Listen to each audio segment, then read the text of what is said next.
Hello friends, welcome to our channel. Today we're going to take a look at another horrible case with you. The case of Julissa Thaler. In May 2022, the case of Julissa Thaler shocked the United States. She was sentenced to life in prison for a heinous crime. Julissa had a difficult life with many problems, but many people still found it hard to believe that she could commit such a terrible act. In court, she pleaded innocent, claiming that the United States government agencies were largely to blame. This complicated story began on December 15, 2015, when Julissa gave birth to her son Eli, who was diagnosed with Townes-Brocks syndrome, a genetic disorder. The pregnancy was carried to full term, and Eli underwent several surgeries in the first months of his life. Although intellectually healthy, Eli had mobility problems, kidney disease, and needed a hearing aid. However, he was a happy and sociable child. At 22, Julissa ended her relationship with Eli Hart, the father of Eli, and moved in with her mother for a while. During her youth, she began facing significant challenges. From ages 13 to 18, she frequently stayed in psychiatric hospitals for treatment of drug and alcohol addiction. She had conflicts with her parents and ran away from home multiple times. These issues persisted after her child was born. In particular, she was closely monitored by the Department of Child Support Services in Minnesota because, in 2017, her child did not receive necessary medications and appropriate treatment. Julissa was also criticized for not adequately meeting her son's needs. In 2019, Julissa claimed that Eli had threatened to blow her up in her car. This allegation was investigated and found to be false, as Julissa had made up the story during a psychotic episode to prevent the father from seeing his son. Eli was very devoted to the child and cherished their time together. Eli also accused Julissa of being incapable of caring for their child. An investigation confirmed these claims, and after visits from social workers, Eli was temporarily placed with a foster family by Julissa in October 2020. During the visit, social workers found that the boy did not have proper clothing, was wearing pajamas around the house, and lived in a filthy environment. The first-floor bathroom was flooded and had many products scattered around, some of which were rotting at the time of the inspection. The refrigerator did not have enough food. At the end of 2021, Eli returned to family court, concerned about his son. Julissa, the boy's mother, was unable to provide a safe living environment. She had been evicted from her rental home, was experiencing mental health issues, and had started using illegal drugs again. This situation made it unsafe for the Eli to stay with her. Additionally, the boy started exhibiting serious behavioral problems. For example, he pushed another child off a slide and kicked a child in the throat. Eli began destructive behaviors like chewing his shirt excessively, had difficulty sleeping, spoke in a baby-like manner, and developed a stutter. Eli went to court to raise her concerns about her son's unusual behavior. The police also noticed Julissa's violations. She missed mandatory drug tests. There were suspicions that she had shown her son inappropriate videos after a blood test confirmed that illegal substances were found in her system. One notable story that illustrates Julissa's attitude toward her son involves her picking up a tumbler that had fallen from a steep mountainside during a hike. She left the sick Eli alone at the top of the mountain while she went down to retrieve the broken cup. Social workers evaluated her and determined that she was not competent to judge the risk, possibly due to the effects of her medications or her mental health issues. However, it was the social worker who was concerned about the situation who advocated for Julissa to have custody of the child. Officers were concerned about Julissa's lack of self-control and her refusal to attend weekly therapy. They observed that she had committed multiple traffic violations, such as speeding and reckless driving, which raised concerns about her ability to safely care for her child. However, officers noted that there was insufficient reason to revoke her parental rights because she had demonstrated self-control in court appearances. On May 10, 2022, Julissa was awarded full custody of her child. Sadly, just 10 days after she regained custody, tragedy struck. On May 20, 2022, at approximately 7 a.m., someone called 911 to report a silver car driving on wheels without tires. When the police arrived, they found Julissa driving. She looked disheveled and had blood on her hands and face. Julissa explained that the blood in the car was from deer meat that a butcher had given her, and she mentioned that the blood on her hands and face was from accidentally getting it on. The officers were suspicious and confused as to why she did not clean herself. They noticed what looked like human flesh around the armrest, but Julissa insisted it was animal flesh and could not explain the poor condition of the car. Finding her story suspicious, the police decided to investigate further. Julissa became very upset when she was asked to sit in the patrol car while the police ran a background check on her and her car. The officers determined that neither she nor her car were wanted for any crimes, but they still found the car suspicious. To prevent further problems, the police drove her home but took her car for further inspection, suspecting that it might be linked to a crime. During their investigation, they discovered a bullet hole in the passenger seat armrest, possibly from a handgun. In the trunk they found a pistol and a bloody blanket covering the body of a child. Police quickly returned to Julissa's home, but she was gone. Security cameras showed her leaving with a man just before police arrived. Police tracked them down and arrested them both at an apartment. Before leaving, Julissa attempted to wash her bloody clothes. She was taken to the Hennepin County Jail, where her mental health worsened, causing delays in the investigation. She was eventually charged with the murder of her son, Eli. Forensic experts confirmed that Eli was sitting in the back seat when 9 shots were fired. The boy's father, Tori, was devastated by the loss. Tori's pain was compounded when social workers refused to let him save his son, despite his efforts. It was discovered that Julissa had been experiencing severe mental health issues shortly before she regained custody of her son. Furthermore, she had prevented Tori from seeing Eli for an extended period of time by making baseless accusations against him. The trial was set for 2023 after a psychiatric evaluation determined that Julissa was sane and able to understand the allegations against her. Julissa denied killing her son and was described by those who knew her as non-aggressive, although she struggled with substance abuse. Her loved ones maintained that she truly loved her son and could not have committed such an act, while others believed that her mental health and addiction issues contributed to the tragedy. On social media, Julissa identified herself as Aquarius, a mother, a lawyer, a feminist, and a police officer. However, evidence such as video footage showed that she had purchased a handgun and ammunition and left her apartment with a wrapped item. A child's car seat with a large bullet hole was discovered, and surveillance footage captured Julissa attempting to wash blood off her hands at a gas station. Police also found Google searches, including questions about blood counts in a 6-year-old, and methods of concealing evidence. Then the police investigated. Julissa bought a $400,000 life insurance policy for her son. However, she was told that the maximum coverage was only $50,000.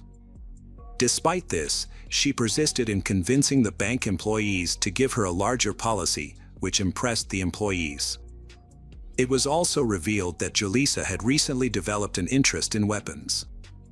She began going to a shooting range with a friend, which surprised her friend.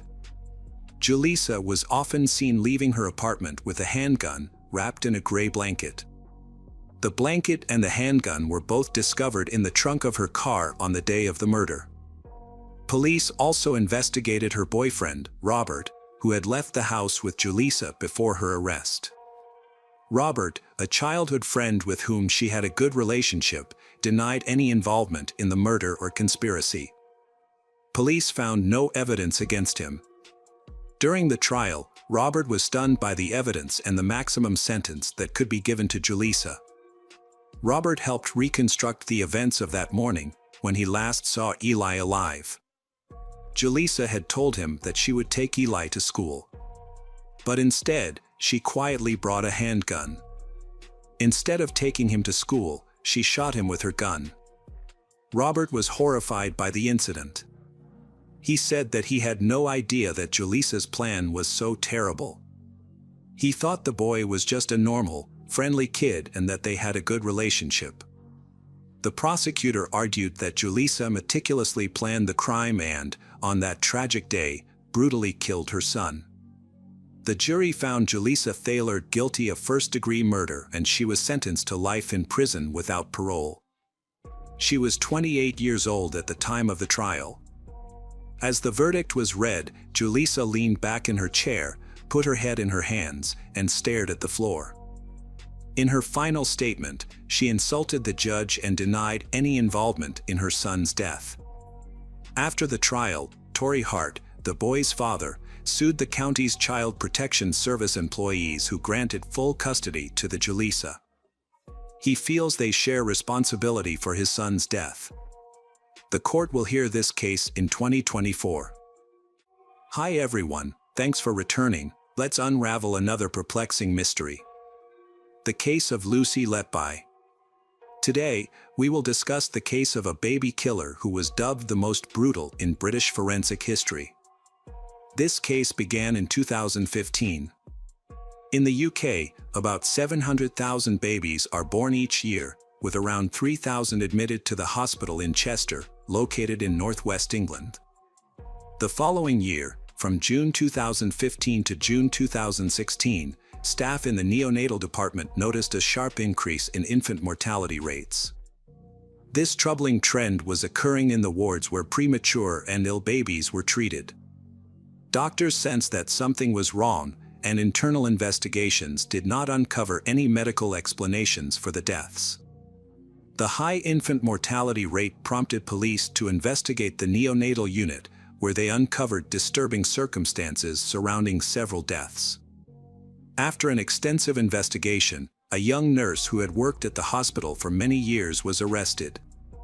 The investigation has revealed disturbing details about the incidents, leaving the families of the dead children devastated by the news. 5 years after the first child's death, police contacted the family and others, forcing the parents to hear heartbreaking details about what had happened to their child and testify against the suspect. In court, numerous witness statements were presented. The children were murdered using various methods. One was poisoned with insulin by a nurse, while another suffered severe liver damage. However, the most common method used was injecting air into the bloodstream, which created an air bubble that blocked blood flow. This technique was particularly insidious as it left little evidence, making it hard to prove it was lethal. The motive behind the nurse's actions remains unclear. The police determined that she gained knowledge about blood flow from the courses she took to enhance her qualifications. They warned her that injecting air into a vein could be extremely dangerous. Soon after completing these courses, a tragic incident occurred where a baby died after being injected with air through an intravenous drip. In this case, it was difficult to establish the exact cause of death. The parents of the baby described his condition as critical. They would visit the hospital every morning and leave in the evening, hoping for his recovery. However, one night his condition suddenly worsened, and the doctors believed he had no chance of survival. This led the parents to make the heartbreaking choice to disconnect their newborn from life support. The nurse killer worked another night shift the following day and attempted to harm the sister of the initial victim. Fortunately, the girl was able to escape unharmed. The third incident involved a child known in court as Baby D, where air was intentionally introduced into the child's body. This incident took place just 2 weeks after the first one, in June 2015. Notably, baby D was a full-term infant, unlike the other victims who were all premature and receiving specialized care until they could survive without life support. Despite being full-term, baby D had some health complications. The mother went through a long and difficult labor, after which the baby had difficulty breathing. The baby should not have been in the neonatal department, but due to a tragic coincidence, he ended up there. The baby's mother was the first to testify in court against the nurse who was suspected of murder. In her statement, she described seeing the nurse leaning over their child's crib during the day.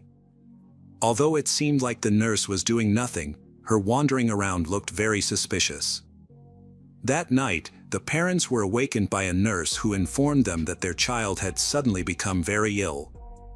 When they arrived at the ward, the doctor attempted to resuscitate baby D, performing life-saving measures repeatedly until he realized the baby had died. This all happened right in front of the baby's mother and father. The investigation revealed that during the night shift, the suspect gave 3 lethal injections to the child. After baby D died, doctors observed an unusual rash on the victim's stomach. Small purple spots that the medical staff could not identify. They were unsure of its significance. Later, this distinctive rash appeared on many victims of the nurse killer. Interestingly, the spots appeared briefly and then vanished completely. One of the victims, known as Baby E, was part of a set of twins, and their mother also testified in court. The twins were diagnosed with a minor illness that required treatment in a medical facility. While the mother was with her husband, she began experiencing contractions 50 kilometers away from the hospital. They rushed to the hospital, where she had a cesarean section, and the newborns were immediately taken to the neonatal department. The mother stayed in the hospital to recover from the surgery. Her husband left for work, and on August 3rd, she went to check on her twin babies to make sure everything was all right. She followed her regular hygiene routine by wiping their heads and necks and changing their diapers. A few hours later, around 9 p.m., she heard her son crying loudly and rushed to his side. When she got there, she noticed blood around his mouth. The nurse responsible for the care of the babies was nearby in the department at that time. It was later determined that the mother almost caught the nurse in the act of trying to harm her baby, which scared the nurse away. However, the mother didn't have enough time to fully comprehend the danger her child was in.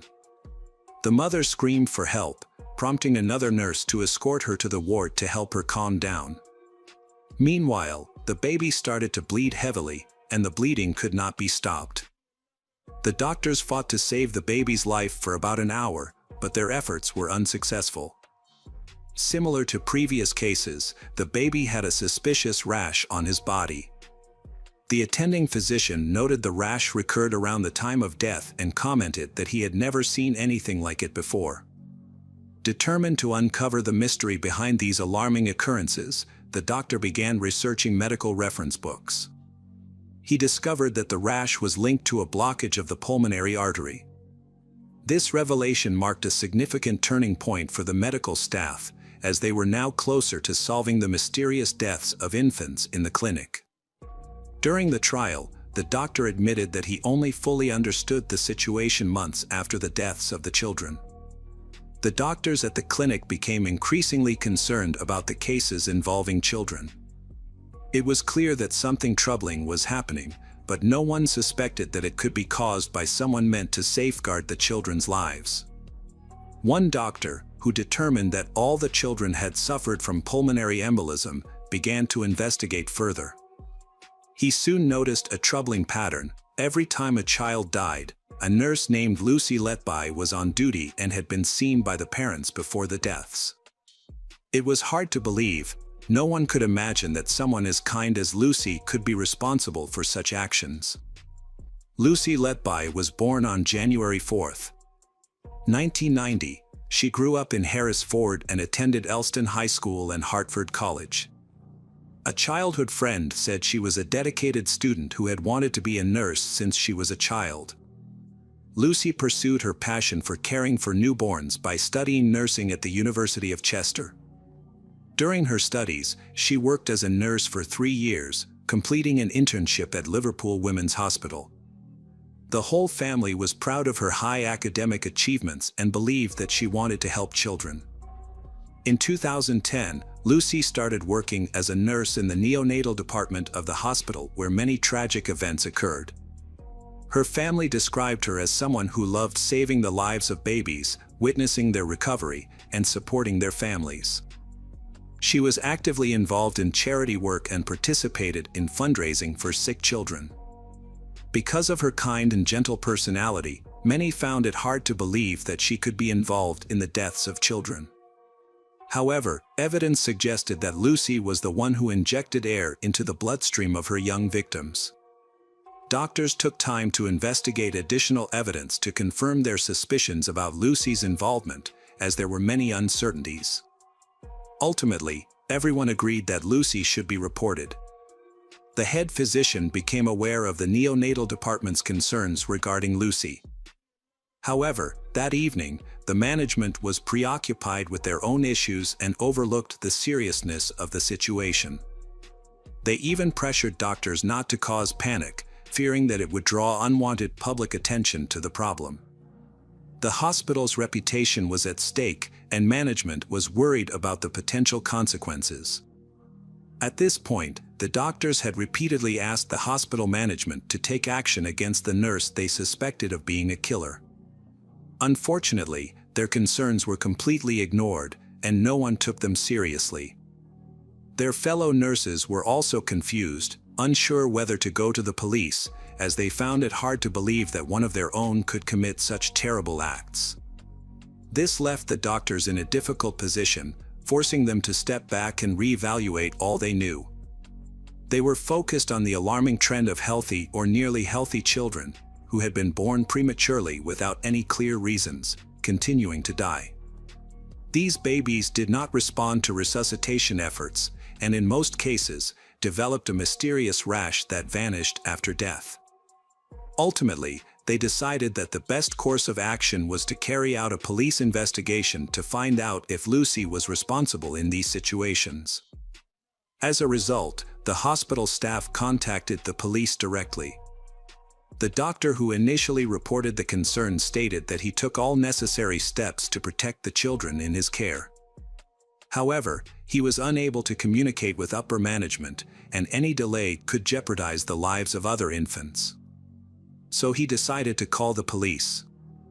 Police quickly began investigating these horrific crimes.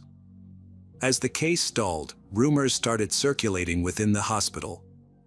It became evident, even from a brief examination, that Lucy was connected to the deceased children, as these incidents only occurred during her shifts. She was consistently present when the children faced difficulties. This information spread rapidly among the medical staff. Regardless of whether the rumors were proven true, tensions within the team escalated. Lucy faced open accusations, and she was subjected to significant pressure, yet she maintained her innocence regarding the babies' deaths. Lucy believes they are trying to blame her for the failures of other doctors. This situation began in July 2015. Later, a group of doctors emerged who attempted to blame a nurse for the deaths of newborns. They voiced their concerns, and during the trial, Lucy accused them of conspiring to hold her responsible for the deaths in the neonatal unit. Lucy openly made these accusations because she believed they were trying to cover up serious violations connected to hospital management, which could potentially implicate many staff members and administrators in the deaths of the infants. In reality, doctors were investigating the causes of the newborn deaths. They expressed their disbelief that a nurse, whose role was to care for and protect children, could intentionally administer lethal injections. However, as more evidence was reviewed, the connections became increasingly evident. After thoroughly examining the situation, the doctors concluded that the only possible explanation for the deaths was the introduction of air, which was noted to be associated with unexplained spots. The major challenge was that lethal injections leave almost no evidence, making it extremely difficult to prove they were the cause of death. The only potential evidence against Lucy involved 2 cases of insulin poisoning in children. However, at the time the tests were conducted, these cases had not yet been evaluated. In the past, it was extremely difficult to determine these tests. However, the seriousness of the situation required the doctors and investigators to be diligent in gathering evidence, as it could prove Lucy's guilt in an extremely disturbing crime. They were finally able to obtain blood samples taken 8 months before the trial began. The 2 boys, each from 2 different sets of twins, had been poisoned with insulin. The insulin levels in their blood were significantly higher than normal, and such a high dose could not have been given by mistake, as the medical facility had put safeguards in place to prevent accidental overdose. However, the objects showed abnormal indicators that led to their deaths, which was confirmed through examination of the evidence. These insulin-poisoned children were taken care of by Lucy. Another significant case in the investigation was the death of a child, which was likely the most brutal. This was the same baby who began bleeding heavily, and the mother saw Lucy nearby. Medical staff reported that a metal instrument had been inserted into the baby's mouth, causing severe internal injuries. During the nearly hour-long resuscitation attempt, the baby bled from both the mouth and nose, losing about 25% of his blood volume. Doctors fought to save the baby, performing CPR and injecting 5 doses of adrenaline to stimulate the heart. Although the heartbeat returned temporarily, the baby did not breathe for more than 15 minutes, giving him no chance of survival. At the time of death, before any investigation began, it was concluded that the cause was natural. Extensive bleeding can sometimes result from intestinal infections in babies. Since there was no suspicion of medical personnel being involved at that time, an autopsy was not performed. This decision is viewed as the biggest mistake made. If it had been established then that the bleeding was due to a foreign object, the investigation would have started sooner, leading to more evidence against Lucy. A similar situation arose with a girl who was one of a set of triplets. After an autopsy, forensic experts discovered she had a serious liver injury. Experienced specialists compared the injury severity to the aftermath of a major accident. However, the exact cause of the girl's ruptured liver was never determined. Lucy, the suspect, went on to kill the second triplet, who was later named in court. There were no other tragic incidents during Lucy's long holiday in Ibiza.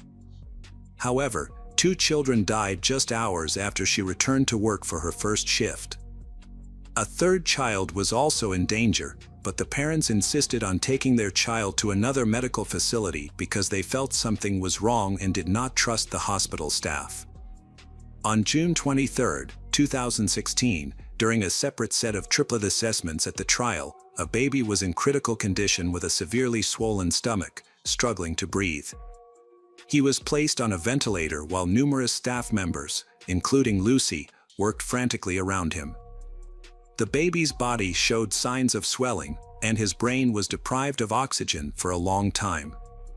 Doctors worked tirelessly to save him for 17 hours before he passed away. They waited for the transport team to arrive to transfer the baby to the central hospital, while the remaining staff anxiously counted down the minutes until help arrived. Lucy made a shocking comment. "He would not survive anyway." She said it so calmly that everyone was taken aback. She seemed to take pleasure in the unfolding drama and appeared to be waiting for the baby to die. Following these incidents, the doctors, feeling desperate, contacted the police. After the attack on the triplets, Lucy was moved to another department. In that new department, they did not encounter similar issues, despite having the same staff and responsibilities, and the mysterious deaths ceased.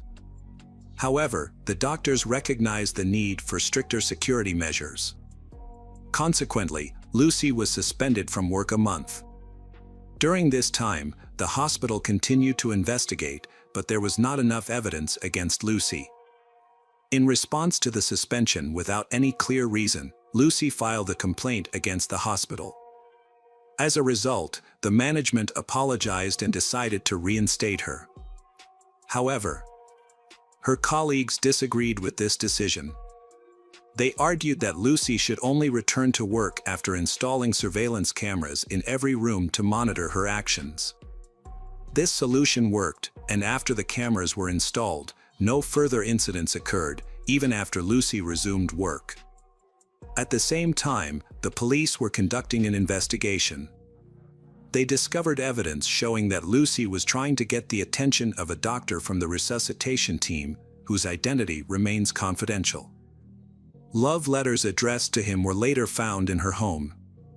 This doctor worked in the neonatal department, but he was married, 17 years older than Lucy, and saw her only as a friend and colleague, with no romantic interest. Before that, they attended advanced training courses in London together, had lunch, went for walks, communicated constantly, and he often drove her home.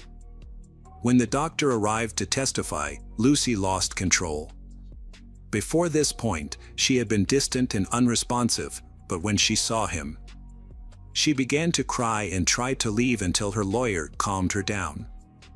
This reaction was puzzling and difficult to explain. Lucy asserts that her feelings for the resuscitation doctor are purely friendship, and he supports her statement. However, psychologists and experts investigating the case noted her behavior. Lucy wrote him love letters, expressed joy when he gave her chocolate, and closely monitored his social media accounts as well as those of his wife and teenage children. Experts believe that Lucy deliberately created situations to get closer to him, especially since he was the one performing the resuscitation in all the relevant cases. However, during court proceedings, Lucy dismissed these claims as baseless speculation. In July 2018, Lucy Letby was arrested for the first time. Police conducted 2 simultaneous raids, one at her parents' home and another at her own residence. During these searches, a significant amount of evidence was collected, which aided the investigation and supported the case against her. This evidence included medical documents, notes, stickers, and photographs of children's cards found on a mobile phone. More details will be shared later. She was released on bail but was arrested again a year later. In June 2019, Lucy Letby was charged with the murder of 7 children and the attempted murder of 10 others. The trial will begin in October 2022.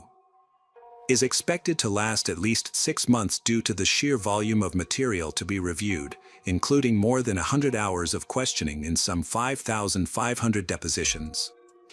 However, there are significant restrictions on sharing information because the case is both complex and sensitive. In particular, the identities of the deceased are being kept secret because of their age. Key pieces of evidence include postcards that Lucy created for the victims' parents, expressing her condolences and posing with them. These documents were found on Lucy's phone. A key moment in the court proceedings was when stickers discovered in the Lucy's home were presented. One sticker describes her as the embodiment of evil, while another reveals her confession to killing babies. The note stated that Lucy felt she did not deserve to live and that she had deliberately killed them because she believed she was not good enough to take care of them. She described herself as a bad and evil person. It was also written on the back of the note that she needed help and could not go on anymore. Lucy kept a diary in which she wrote about the problems she faced in life. Lucy thought that she would never have children or a loving husband and family. Lucy felt helpless in everything and was often afraid. She expressed her pain in these short notes filled with despair. She cried every day at the same time. Even though she wrote that nothing was wrong, she still felt anxious about her situation. Initially, Lucy was happy to befriend the resuscitation doctor she loved. She detailed their encounter and how he supported her. However, he turned his back on her in early 2018, just before her first arrest. This was when Lucy was suspended from work, which caused her to fall into depression, as her job was her purpose in life. The lawyer argued that these notes did not prove her guilt, especially given the myriad of issues she faced. She was suspended, hospital staff were accusing her of abuse, and her mental state was unstable. She blamed herself for what happened because she felt she did not have enough time to help her young patients. The defense argued that Lucy's notes did not admit to the murders and suggested that she was only indirectly involved. The prosecution presented a note containing the names of the triplets who were victims of Lucy's attack as evidence. The note included names, birth dates, expressions of regret, and phrases that implied she was involved in the tragedy. It was found under the bed along with the children's medical records. When police searched her apartment, Lucy claimed that these notes could have accidentally ended up at her home when she forgot to throw away all the contents of the pockets of her work coat. Lucy appeared in court visibly emotional as she took the witness stand. She expressed her devastation over being suspended from her job, which had been incredibly important to her. Lucy described her time in prison as particularly challenging, compounded by her depression. The situation escalated when police arrived at her home to conduct a search at 6 a.m. while she was with her father. Being accused of multiple child murders was a complete shock to her. She was released on bail 3 days after her arrest, but in 2019, she faced a second arrest. Lucy stated that these experiences left a lasting impact on her life, making her fearful of loud noises and heightening her sensitivity to stimuli. A prison psychologist later diagnosed her with post-traumatic stress disorder. The trial made everything worse for the Lucy.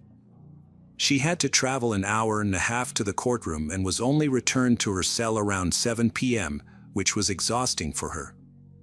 She often refused to attend court hearings in front of the families of the murdered children, which the victims' parents found disrespectful. In court, the Lucy expressed that she was going through a tough time filled with discrimination and accusations. She also lost her cherished job, which affected her deeply. The pressure was overwhelming, especially with the possibility of losing her freedom and never getting married. At times, she felt completely helpless during this difficult period. She began to experience mental health challenges due to increasing pressures and difficulties. According to Lucy, she started her career at a medical institution in 2010 as a full-time qualified nurse, caring for 3 to 4 babies in her unit. To enhance her skills, she participated in special training courses and continually pursued additional education to improve her knowledge. Ultimately, Lucy earned the qualification of a mentor, which is a notable achievement for a nurse in her field. Lucy loved her job and enjoyed learning new skills to improve her abilities.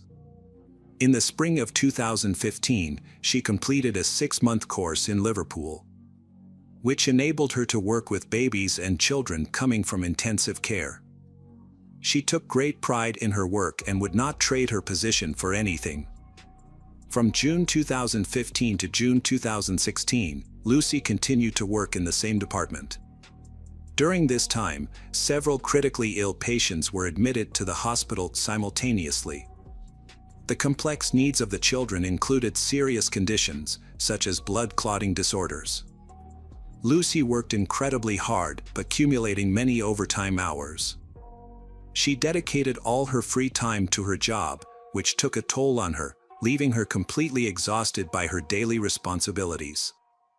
In 2015, one of the children sadly passed away.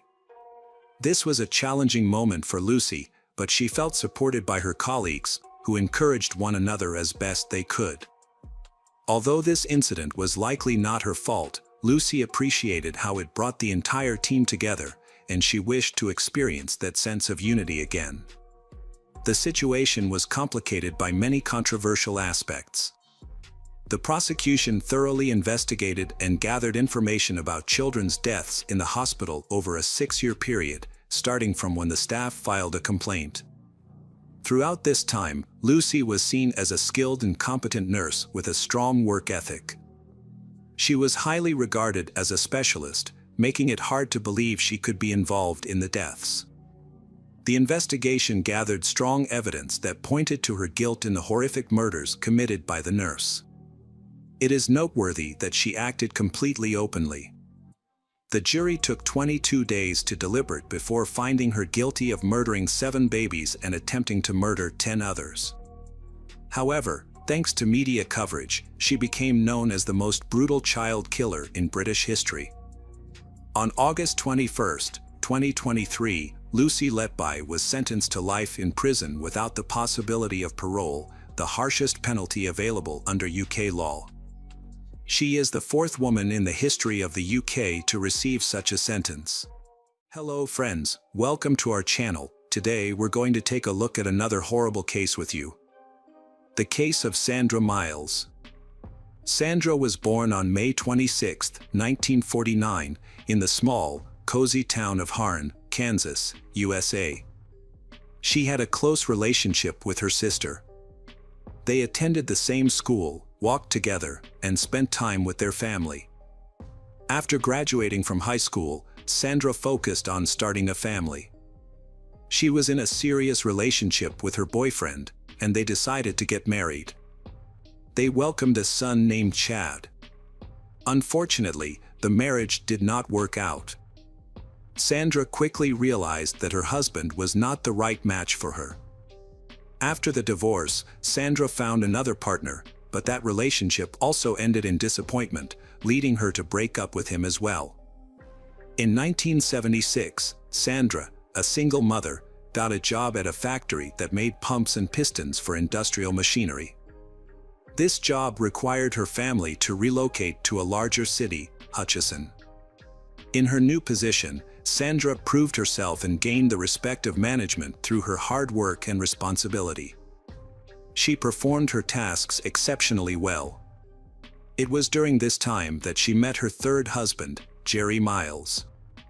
They were instantly attracted to each other, and their friendship quickly blossomed into romance, leading to their decision to marry. Their marriage happened rapidly, but it was evident that Jerry and Sandra truly loved each other and were eager to get married. A year later, Sandra was expecting a baby with her new husband. In September of that year, they welcomed their daughter, Tracy, who brought immense joy to her parents, especially Sandra, who had always dreamed of having a large family. During this time, their marriage appeared to be perfect. The couple had a strong bond and prioritized their family above all else. Jerry's children regularly communicated with him and participated in family events. He particularly enjoyed spending time with Tracy at the nearby lake. To outsiders, their marriage appeared perfect. However, only close friends and family knew of the underlying issue. After 7 years of marriage, Sandra could no longer endure her husband's alcoholism. This revelation shocked many, as she had previously concealed the problem. Sandra ultimately chose to end her marriage to her 3rd husband, Jerry, and raise their children by herself. She thought Jerry was a kind man when he was sober, but he had difficulty managing his drinking. When he drank, he became a completely different person. At first, he was able to control his drinking, but over time, his alcoholism became more and more evident. His relapses became more frequent, placing a heavy burden on Sandra. She worked every day at the factory to support the family and eventually became exhausted from the thing. Sandra always saw Jerry as a wonderful husband and father. Their relationship ended because he struggled with alcohol addiction. Even so, she continued to support their children while maintaining her job. This was a challenging time for her, but she was determined not to give up and managed to handle the difficulties well. Jerry offered some help, but when he succumbed to alcohol again, Sandra had to face all the challenges alone. Despite this, she stayed confident in her abilities and was driven to ensure her children had a bright future and everything they needed for a fulfilling life. It was certainly challenging, but Sandra Miles was not one to give up easily. She remained a conscientious mother, spending all her free time with her children. Despite facing difficulties, she handled them with grace, which brought her closer to her daughter Tracy during this time.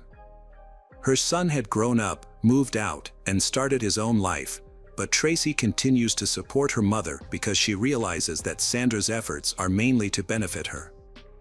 In the spring of 1997, Sandra's relationship with Tracy, her 16-year-old daughter, began to deteriorate. Tracy has started dating her first boyfriend and is going through the rebellious phase that is common in adolescence. Sandra tried to improve their relationship. She thought her daughter's problems were only temporary. At the same time, Sandra was mindful of her own past failed marriages and felt the need to caution Tracy about the mistakes she made in her youth. Tracy's affection for her mother faded quickly, leading to a strained relationship between them. To win her daughter's love, Sandra bought Tracy a Black Moon car, which Tracy had longed for. This gift excited Tracy. She adored her car and made a point to arrive first at school every day so everyone would notice it. It seemed like Tracy had a bright future ahead, and she represented hope for Sandra. Sandra was determined to do whatever it took to help her daughter succeed. However, fate can be cruel. On March 20th, Sandra's son Chad and his girlfriend Mindy visited her with exciting news. Mindy was pregnant. Sandra was thrilled at the prospect of becoming a grandmother and eagerly anticipated the birth of her grandson. Unfortunately, Sandra would not live to see that moment. While Sandra's sister, Pat Douglas Butler, was having breakfast with her husband, she received an urgent call from Sandra's workplace. Sandra's employer reported that Sandra had been absent for 5 days. Concerned for her well-being, the boss tried to contact her but was unable to reach her. Pat also hadn't heard from her during this time, as they didn't typically call each other every day. Worried, Pat and her husband decided to visit Sandra's house to check if she was okay or if she needed help. When Pat and her husband arrived, they found the door locked and the house appeared deserted. This was strange because Sandra lived there with her daughter, Tracy, who was usually very active and should have been home at that time. Then, Pat and her husband went to the school to look for Tracy. The teachers were confused as Tracy had also been absent for several days. The class teacher, Noni, tried to call the family, but no one answered. Alarmed by the situation, Pat decided to call the police to report the disappearance of both Sandra and Tracy. The officers took Pat's statement and assessed the situation. When they arrived, Pat was waiting for them and handed over a spare key to the front door that she had kept. Law enforcement officers entered the house and immediately detected a strong, unpleasant smell of decomposition, unmistakable in nature. The experienced patrol officers recognized the importance of preserving the crime scene to protect the evidence, so they called for backup. When additional police officers arrived, they discovered the decomposed body of a woman lying on her bed, covered with a blanket. Upon removing the blanket, they found a power cord from a household appliance wrapped around her neck, indicating she likely died from strangulation. Additionally, there were multiple injuries visible on her face and head. Due to the severe level of decomposition, the victim's identity could not be immediately determined. It was unclear how many blows she had suffered or what exactly was hit with, but it was clear that her death was not natural, it was a murder. A forensic medical examination was needed to understand the details surrounding her death. However, dental records confirmed that the body belonged to Sandra Miles. Besides, they could not find Tracy in the house, indicating that she was missing. At first, detectives thought Tracy might also be a victim of the same attacker. They searched the house thoroughly, but found no evidence suggesting she had been harmed like her mother. It was possible that Tracy had been kidnapped, placing her in great danger and requiring immediate action. She was added to the missing persons list, and the search for her began. It was unclear who would wish harm on Sandra, a woman who devoted her life to creating a future for her children. When Detective Hutchinson began investigating the case, they considered every possibility, including neighbors and her ex-husband. The aim was to uncover who had a motive for the murder of 48-year-old Sandra Miles and the disappearance of Tracy. Sandra's family, sister, son, and ex-husband were quickly informed of the tragic news. All were in shock. Sandra seemed to have no enemies and was known as a kind and gentle person who worked hard to overcome life's difficulty and support her daughter. It was hard to believe anyone could be so cruel to someone defenseless.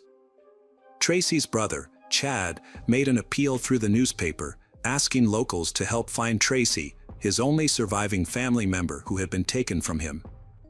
Forensic experts have revealed harrowing details of Sandra's last moments. Sandra had been knocked to the ground by repeated blows to her head with a blunt object. While she was incapacitated, a power cord was used to strangle her. The presence of large bruises and internal bleeding indicated she endured a prolonged and violent assault. The medical examiner believed there were likely at least 2 attackers. Investigators suggested that the incident was a robbery gone wrong, possibly triggered when Sandra confronted the intruders as they attempted to steal from her home. Sandra might have seen them, then a fight broke out, and they murdered her because they were afraid she would report to the police. However, after inspecting the crime scene, detectives found this scenario unlikely. There were no signs of a break-in, and the house lost nothing, except Tracy's favorite car. It didn't make sense to commit murder for the sake of theft. The brutality of the Sandra's injuries was notable. An ordinary robber wouldn't have wasted time with strangulation, they would have shot her to avoid confrontation.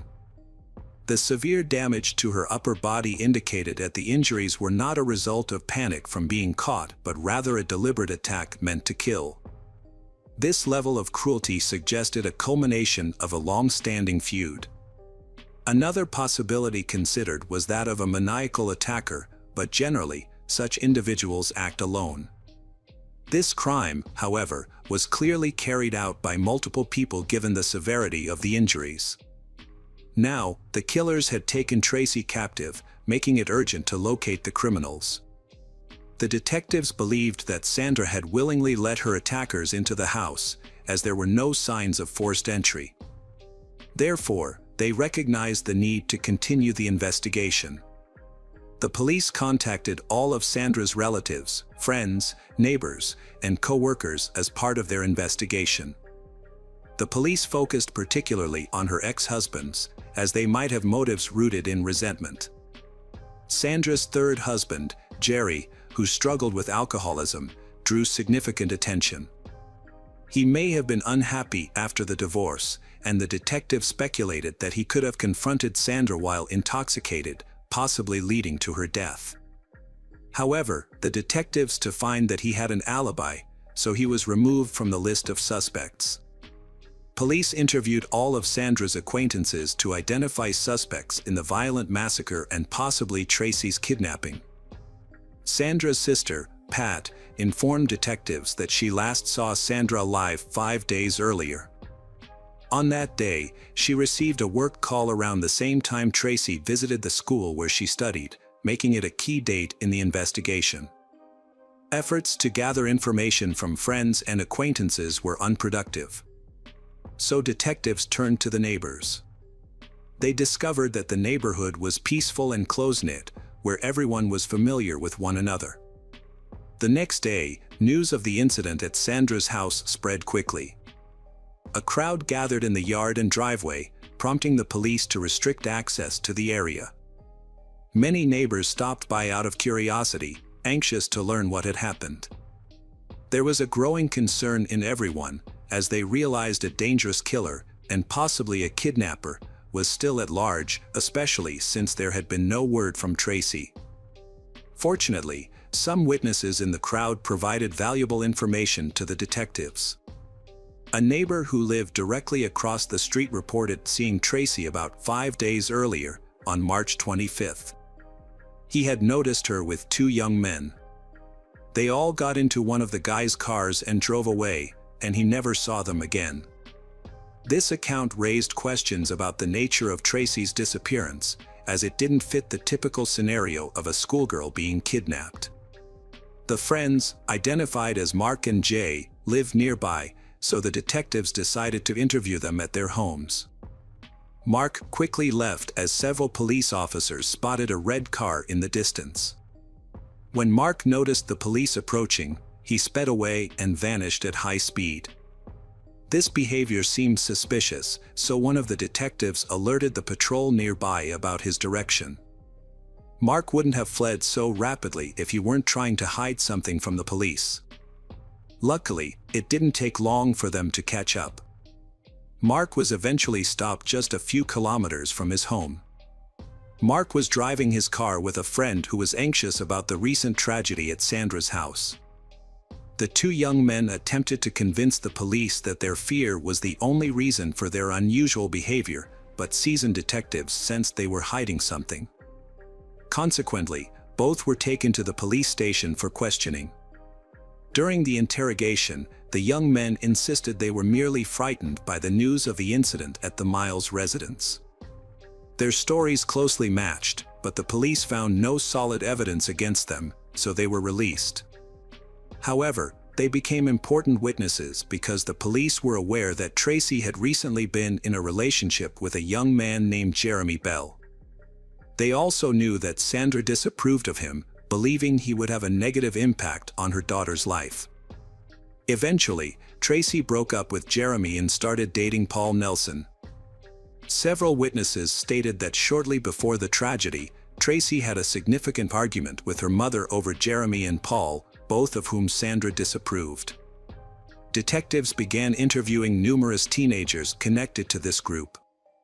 It was established that Tracy's ex, Jeremy, had a volatile temperament and had even made threats against Paul.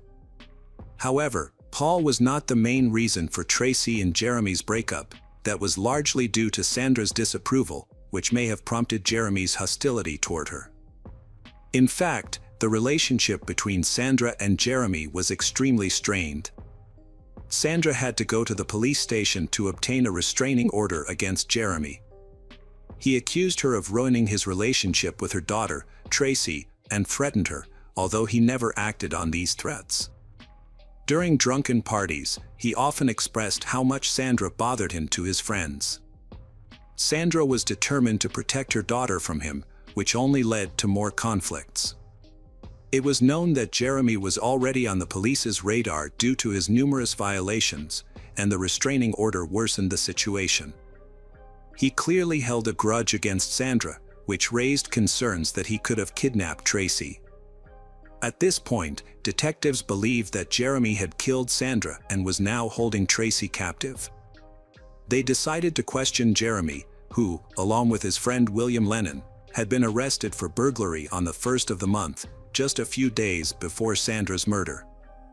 Since Jeremy was in prison during the time of the murder, he could not have been involved in Sandra's death. The fate of Tracy remained uncertain. The kidnapper had not made any demands, leading the police to fear that she might already be dead, although there was still a chance she was being held hostage. Time was of the essence for her safety. When investigators spoke with Jeremy in prison, he explained that he was not in a relationship with Tracy at the time of Sandra's murder due to a restraining order that required him to avoid contact with her. As a result, they broke up. During this time, Tracy began dating another man, Paul Nelson, which led Jeremy to distance himself from her. The police noticed that Jeremy appeared to strongly dislike Paul and openly expressed a desire to confront. Jeremy accused Paul of encouraging Tracy to engage in criminal behavior and worried that she might become involved with drugs because of her relationship with him. However, he stated that he did not harbor any ill feelings toward Sandra. In fact, their communication improved once Tracy started dating Paul. As Sandra shifted her anger towards Paul, Jeremy supported Sandra during this time. On March 25th, just before Sandra's murder, Jeremy warned Tracy about her new boyfriend, Paul, whom he considered dangerous. By that time, the autopsy results were complete. The medical examiner determined that Sandra died on March 26 from 4 stab wounds and significant blunt force trauma to the head. These injuries were confirmed as the cause of death, and strangulation was also used to ensure she was dead. The police needed to locate Paul Nelson, the main suspect, to question him. However, he was missing. His parents reported that he hadn't been seen since March 26. Like Tracy, detectives believed he was involved in Sandra's murder. They needed to find him and uncover what happened to Tracy, but they could only address that after detaining he. Investigators discovered that Paul had been in regular contact with his friend Zwickle, with whom he had lived before going into hiding. When detectives spoke with Zwickle, he provided valuable information. He confirmed that Sandra did not approve of the relationship between Tracy and Paul. Sandra believed that Paul, Tracy's new boyfriend, was a bad influence and was trying to get her involved with drugs. Despite Sandra's objections, Tracy and Paul continued to meet secretly. After several weeks, Sandra found out about it and was upset. She told her daughter that getting involved with a drug addict was a big mistake. Despite this, she refused to face the truth. Her mother urged her to end the relationship with Paul. Sandra then informed Tracy that if she wanted a family and children, she would need to move in with Paul. This news surprised both Tracy and Paul, as they had nowhere to live. Sandra advised Tracy to think about ending her pregnancy, and Tracy consented. However, their relationship worsened after the abortion. A shocking moment for Tracy was when Sandra threatened to take her car keys if she didn't end her relationship with Paul. This tension may have led Paul to develop a grudge against Sandra, who he and Tracy saw as an obstacle to their relationship. Paul's friend, Zwickle, reported that on March 26, Paul returned home around 10 a.m. and immediately began packing his belongings. Paul mentioned that he was planning to leave with Tracy and that they had $2,000, which he believed would be sufficient for their escape. Paul confided in Zwickle that he and Tracy intended to run away in her car, and Zwickle assumed they were fleeing due to a disagreement. However, Paul did not mention Sandra's death to Zwickle. When Zwickle inquired about how Paul obtained the money, he claimed he had sold Sandra's tape recorder to a pawn shop. It was later discovered that tape recorder had indeed gone missing from the house after the attack. In reality, Paul was not being truthful. Selling tape recorder only netted him less than $50. It remained unclear how Paul could have acquired such a significant amount of money at that time. Afterwards, Zwickle noticed how Paul and Tracy got into a car and drove away without any signs of stress. It seemed they were heading to Mexico. Given the situation, Zwickle began to suspect that Paul might be involved in a murder. As a result, Paul and Tracy were placed on a nationwide wanted list. Investigators in Kansas identified 18-year-old Paul Nelson as the prime suspect. The police were particularly troubled by the $2,000 Paul had, which he used to flee. They wondered if he had robbed someone or committed another crime. Investigators were shocked and they examined Sandra's bank accounts.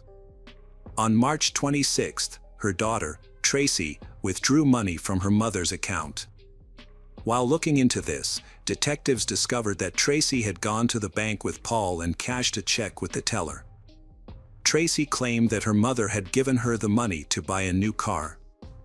This raised serious suspicions about her actions. A bank employee reported that Tracy and Paul were calm during the transaction and showed no signs of worry. Amid suspicions that Tracy may have been a hostage in a kidnapping, police now have new suspicions. It seemed Paul's friend, Zwickle, was telling the truth. Could Tracy actually be a willing participant in the crime instead of a hostage? To investigate further, they reached out to Tracy's best friend, Candace Keno. Candace revealed that on March 25, Tracy had called her to share that a serious conflict had erupted with her mother. Tracy's mother had taken the car key away from her and threatened to kick her out. This created evident hostility between them. Candace mentioned that following this incident, Tracy decided to run away with Paul and admitted this during their phone conversation. The officers' doubts were confirmed. It became clear that from the very beginning, no one had actually tried to keep Tracy as a hostage. The police confirmed that Tracy and Paul had crossed the border into Mexico and subsequently got lost.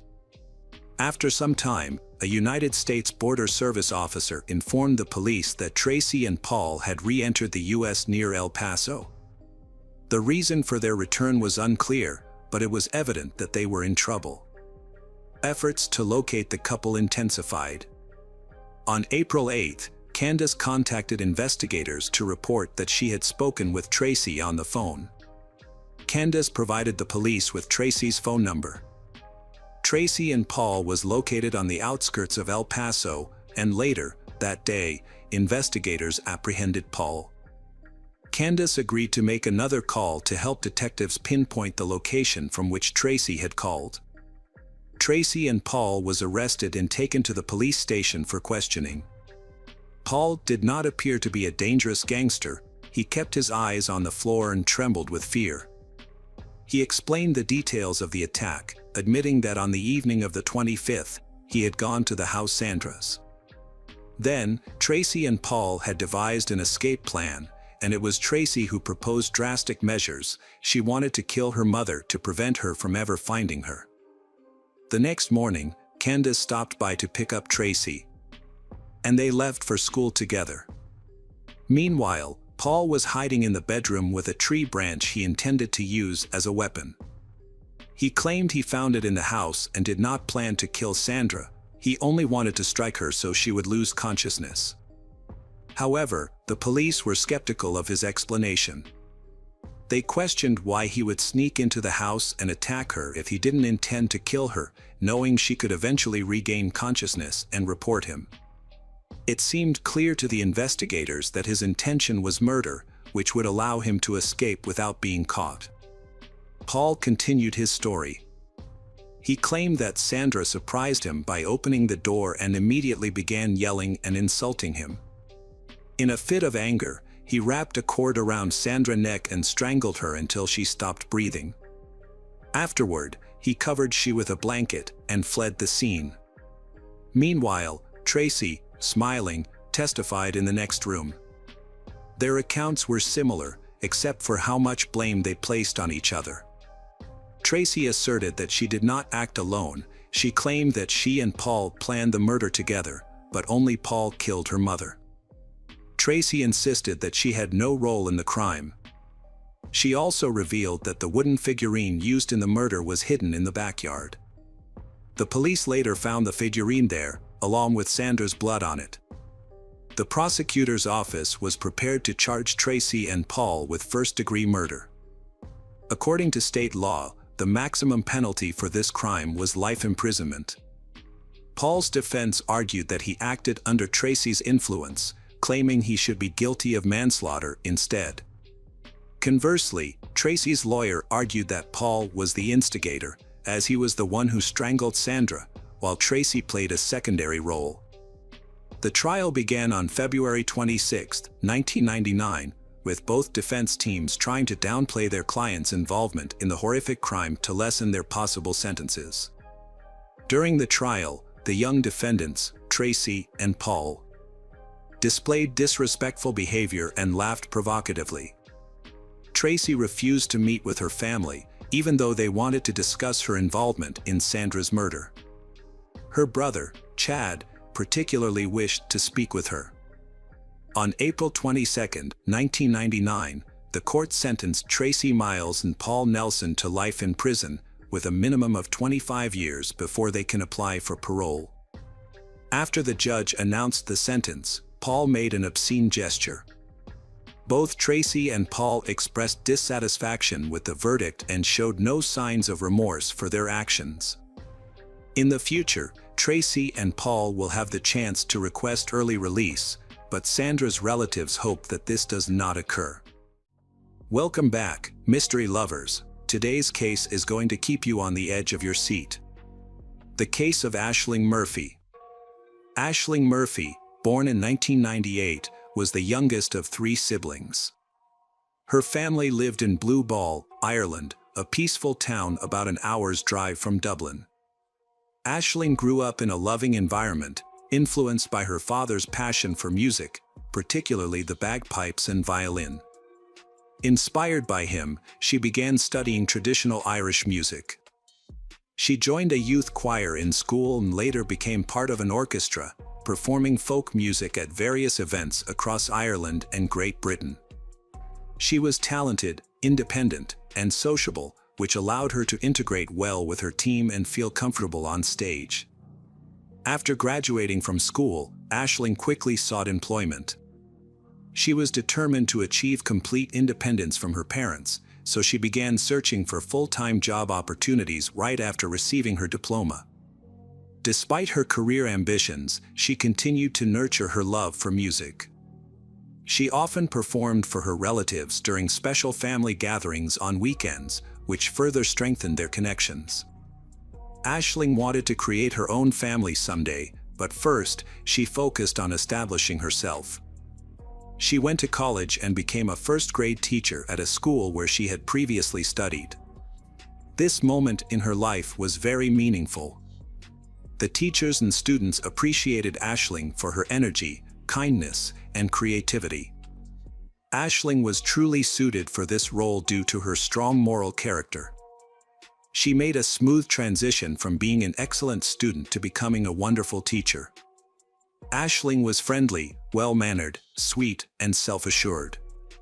During her first week of work, she taught music on weekends, showing her passion for her job and her enjoyment of working with children. At 28, she had been in a relationship with her boyfriend, Ryan, for over 6 years. They met when Aisling was just 15. Initially, their romance didn't last, and they broke up after a few months. However, they eventually reunited, realizing that they were too young when they first started dating as teenagers. Their feelings for each other reignited, and they fell deeply in love, often talking about their future, including marriage and children. They had planned a trip in 2 days, but unfortunately, it seemed their dreams would not come to fruition. Aisling finished her workday and planned to go for a run along the Grand Canal in Tullamore. This was a routine activity for her, as she enjoyed fitness and outdoor recreation. She loved walking or running in beautiful locations, so she often visited the canal when she could. The Grand Canal was a popular spot for runners, featuring a designated path for walking. It was usually busy, which made Aisling comfortable going there alone. After work, Aisling got ready for her run. She first went home to change her clothes and tell her mother about her schedule. Her mother reassured her daughter that she was old enough to take care of herself and that there was no danger in this. Aisling left, and that was the last time her mother saw her alive. About an hour after Aisling left home, 2 runners warming up along the Grand Canal called for help. They were running on one side of the canal and saw a man attacking a girl on the opposite bank. Since they didn't have mobile phones, they ran to the nearest payphone to report the incident. They informed the emergency dispatcher that they had witnessed a threatening man assaulting one of the female runners. The witnesses confirmed that the victim was still alive when the attacker dragged her into the bushes. She screamed and fought back, desperately trying to push him away, but she was clearly outmatched. The dispatchers sent police officers to the specified location. Upon arrival, the police and a witness found the body of a young woman at the canal. The young girl, who showed no signs of life, was found to have been severely beaten, as the caller had reported. She had been pulled off the paved road and into the bushes, where she suffered physical abuse. Her face and neck were covered in cuts, and her hair was matted with dried blood. Paramedics arrived and attempted to resuscitate her for 10 minutes, but they were unable to save her and confirmed her death. While the exact cause of death remained unclear, it was evident she had been beaten badly. The body of the murdered girl was sent for an autopsy, which revealed stab and cut wounds on her neck. A forensic expert identified 11 injuries, primarily on the right side of her neck, including a cut throat that rendered her unable to call for help. Signs of possible strangulation were also found. The victim was identified as Aisling Murphy. On her hands, there were deep cuts, likely sustained during a struggle. Keys were discovered near her body, and it was determined she had used them defensively, gripping them tightly in an effort to fight off her attacker. The weapon used in the attack did not inflict enough damage to prevent the criminal from continuing his assault. Aisling died from severe blood loss caused by multiple stab wounds to her neck, leading to her death within minutes. Near her body, police found sunglasses and a mobile phone in her jacket pocket. An abandoned bicycle was also found nearby, likely belonging to the attacker. The criminal had already fled the scene after harming his innocent victim. The brutality of the attack was shocking, especially since it occurred in broad daylight in a crowded area with witnesses. 2 runners who were in the vicinity witnessed the crime. They observed both the attack and the assailant. They provided vital information to the police. The first witness, Emma, reported that she was walking her dog by the Grand Canal when she noticed a girl jogging. She saw a man on a bright green bicycle closely following the jogger. Initially, Emma thought they might be running together because the cyclist stayed so close to the girl. She described the cyclist as looking like a migrant, not Irish. He had yellowish skin, a short haircut, and was wearing a black tracksuit with red logos. Later, Emma met another witness, Jenna, and together they witnessed the cyclist attack the girl. The attack appeared sudden and unprovoked. Jenna witnessed the attack and provided a detailed account. Her description matched that of another witness, who reported that the victim screamed, threatening the attacker, but then suddenly fell silent. This silence was caused by a wound to Aisling's neck that severely severed her vocal cords. Later, Jenna screamed loudly, threatening to call the police. Despite the threats, the attacker did not let go of the victim. Police found a green bicycle near the trail that belonged to the attacker. Meanwhile, police gathered more evidence and discovered that Aisling had been wearing a fitness tracker while running. The device recorded her body metrics, including speed, distance, and heart rate, helping to clarify the details surrounding her death. The data showed that Aisling started running at 2:51 p.m., and before that, GPS records showed she had parked her bike near the canal. After that, her pulse was around 100 beats per minute, indicating she was in an active phase. She maintained this heart rate until 15:21, during which she ran approximately 3 kilometers. However, after 15:21, her heart rate changed, the Aisling experienced erratic fluctuations, and GPS data showed she was standing still at that time. This was clearly when she was attacked, and by 15:31, her heart had stopped beating. The next step for the police was to review footage from surveillance cameras in the area. Police identified the locations of all recording devices, hoping to find video that would show the suspect, the victim, and the attack itself. Police checked surveillance cameras, focusing on the time frame between 12:25 and 16:05, and were able to identify a man who matched the witness description exactly. It appeared that he was moving randomly along the roads. They determined that this man had appeared long before Aisling's arrival and was using a bicycle identical to the one found at the crime scene. The prime suspect was wearing a black hoodless jacket and sweatpants with stripes down the side, and also had a red logo on his clothes, as Emma described. He had been following a woman in a dark burgundy jacket but was later spotted by her. He had been looking at the victim with interest, but for some unknown reason he quickly fell behind. In footage from another camera, the suspect stops at 1:53 p.m. He reaches into his pocket and pulls out an object. He is seen holding and twisting something in his hand, but the poor quality of the footage makes it difficult to determine what it is. Police suspect he pulled out a knife, which he then used to kill Aisling. A forensic expert concluded that Aisling was killed with a small serrated knife, as the wounds had jagged edges. The man was seen again on surveillance footage at around 2:55 p.m., just as Aisling began training on the trail.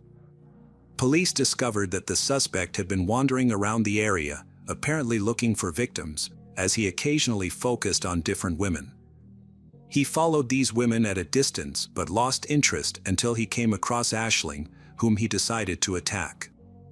Unfortunately, the surveillance cameras did not capture high-quality images that could help identify the criminal.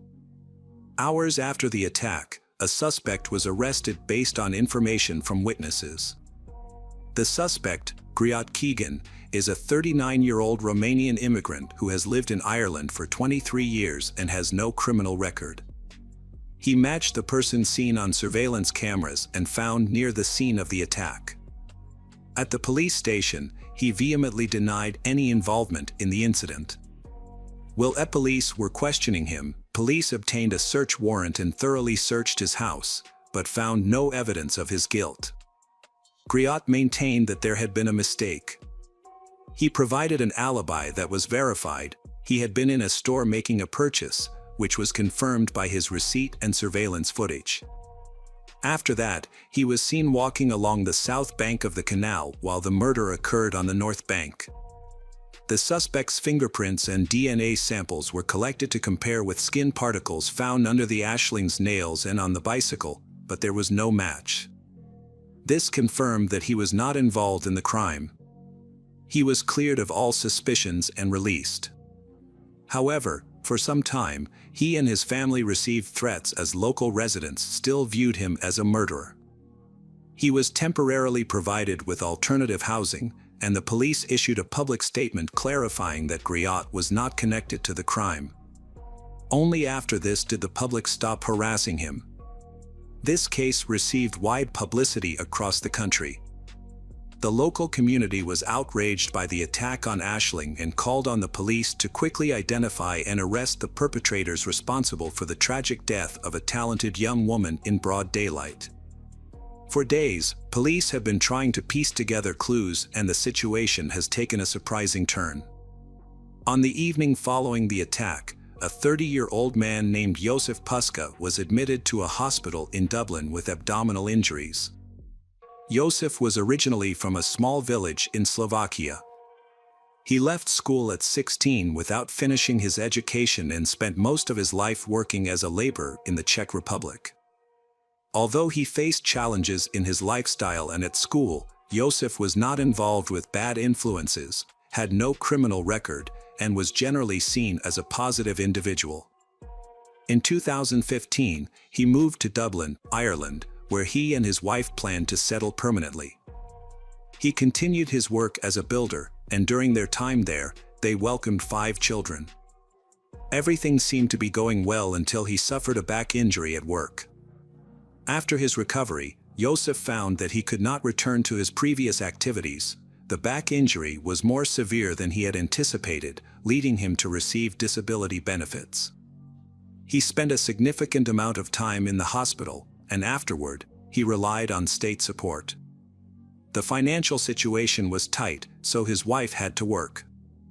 Josef had limited proficiency in Irish and struggled with English, which made it difficult for him to communicate with medical staff. When he went to the hospital the day after Aisling's murder, he needed an interpreter for assistance. Thanks to the interpreter, Josef explained that he was in Blanchardstown the previous day, January 12th. He took a taxi there and noticed he was being followed as soon as he arrived, but he did not think much of it since it was daytime. Suddenly, the attackers assaulted him, stabbing him multiple times in the stomach before they ran away. He managed to get home, where he informed his family about the incident and called for an ambulance. Doctors discovered cuts on Josef's hands, signs of defensive wounds. He had multiple stab wounds in his abdomen and received painkillers before a 2-hour surgery. The surgery was completed around 10 o'clock. The doctors concluded that Josef's injuries were from stab wounds inflicted by a small knife, but they were not life-threatening. He remained in the hospital for several days to recover. As part of their protocol, the doctors informed the police about the incident. officers came to speak with Yosef, who was the victim of another attack. Police suspected that the same criminal who attacked Aisling might also be responsible for Yosef's injuries. During the conversation, Yosef's behavior became increasingly awkward and suspicious. He seemed confused, struggled to recall simple details, and appeared noticeably nervous. Police began to question whether this unemployed man could be connected to Aisling's murder. The next day, the police returned to the hospital to continue questioning and gather more details. This time, Yosef gave more specific answers. He explained that he had taken a taxi to the city to meet a woman he had met online. Yosef then revealed that he was married with 5 children but did not want his wife to know about his secret encounters. It was later discovered that he had registered on several dating websites and was regularly seeing different women. His wife remained unaware of his affair, as Yosef was very careful to keep it a secret. The police asked Yosef if he owned a bicycle. He replied that he had a green bicycle that he had used for a long time. However, when they inquired whether he had been riding it on the day of the murder, Yosef started to stutter and claimed that his bicycle had been stolen over 2 weeks ago. He had not reported the theft to the police, which raised suspicions. Yosef then appeared increasingly anxious, prompting police to leave his hospital room. The police also discovered that he had been near the canal around 6 p.m. that same day. They obtained a warrant to search his apartment, allowing them to collect his clothing and mobile phone for forensic analysis. They called Yosef to inform him of this. Sensing something was amiss, he directly asked the police, through an interpreter, if he was a suspect. The officers reassured him that they were merely trying to clarify the situation and needed to conduct an examination. This conversation occurred over the phone. After the police answered, the Yosef paused for a long moment. Then he turned to the translator and asked him to accurately relay his words to the police officer. Yosef admitted that he had killed the girl by the canal, but he insisted that it was unintentional and an accident. Later, the Yosef addressed the police directly. He explained that he was riding his bicycle along a path when he encountered an unfamiliar girl. He had a knife in his hand and accidentally cut her in the neck after losing his balance. She became angry, which frightened Yosef, and he claimed he struck her in the stomach with an object that resembled a knife. He said he tried to remain calm, hoping the girl would settle down. However, she began screaming and threatening him even more, forcing Yosef to defend himself. He then attacked her, repeatedly stabbing her in the neck with his knife. She fought back desperately, but he was able to overpower her. The police were taken aback by his phone confession, finding the story hard to believe. It seemed implausible that Yosef could accidentally stab the victim in the neck before she attacked him. They questioned how Aisling could have had a knife. Yosef expressed fear of retaliation. He believed that if Aisling's friends and relatives learned of the incident, they might harm his children and wife. He asked the police to keep the names of his family members confidential. The police assured Yosef that he would not face prosecution as he would soon be arrested and put on trial. After being discharged from hospital, he was immediately arrested for murder. Afterward, the Yosef changed his story and refused to confess. Despite this, the prosecutor's office viewed him as the only person who could have harmed Aisling that day.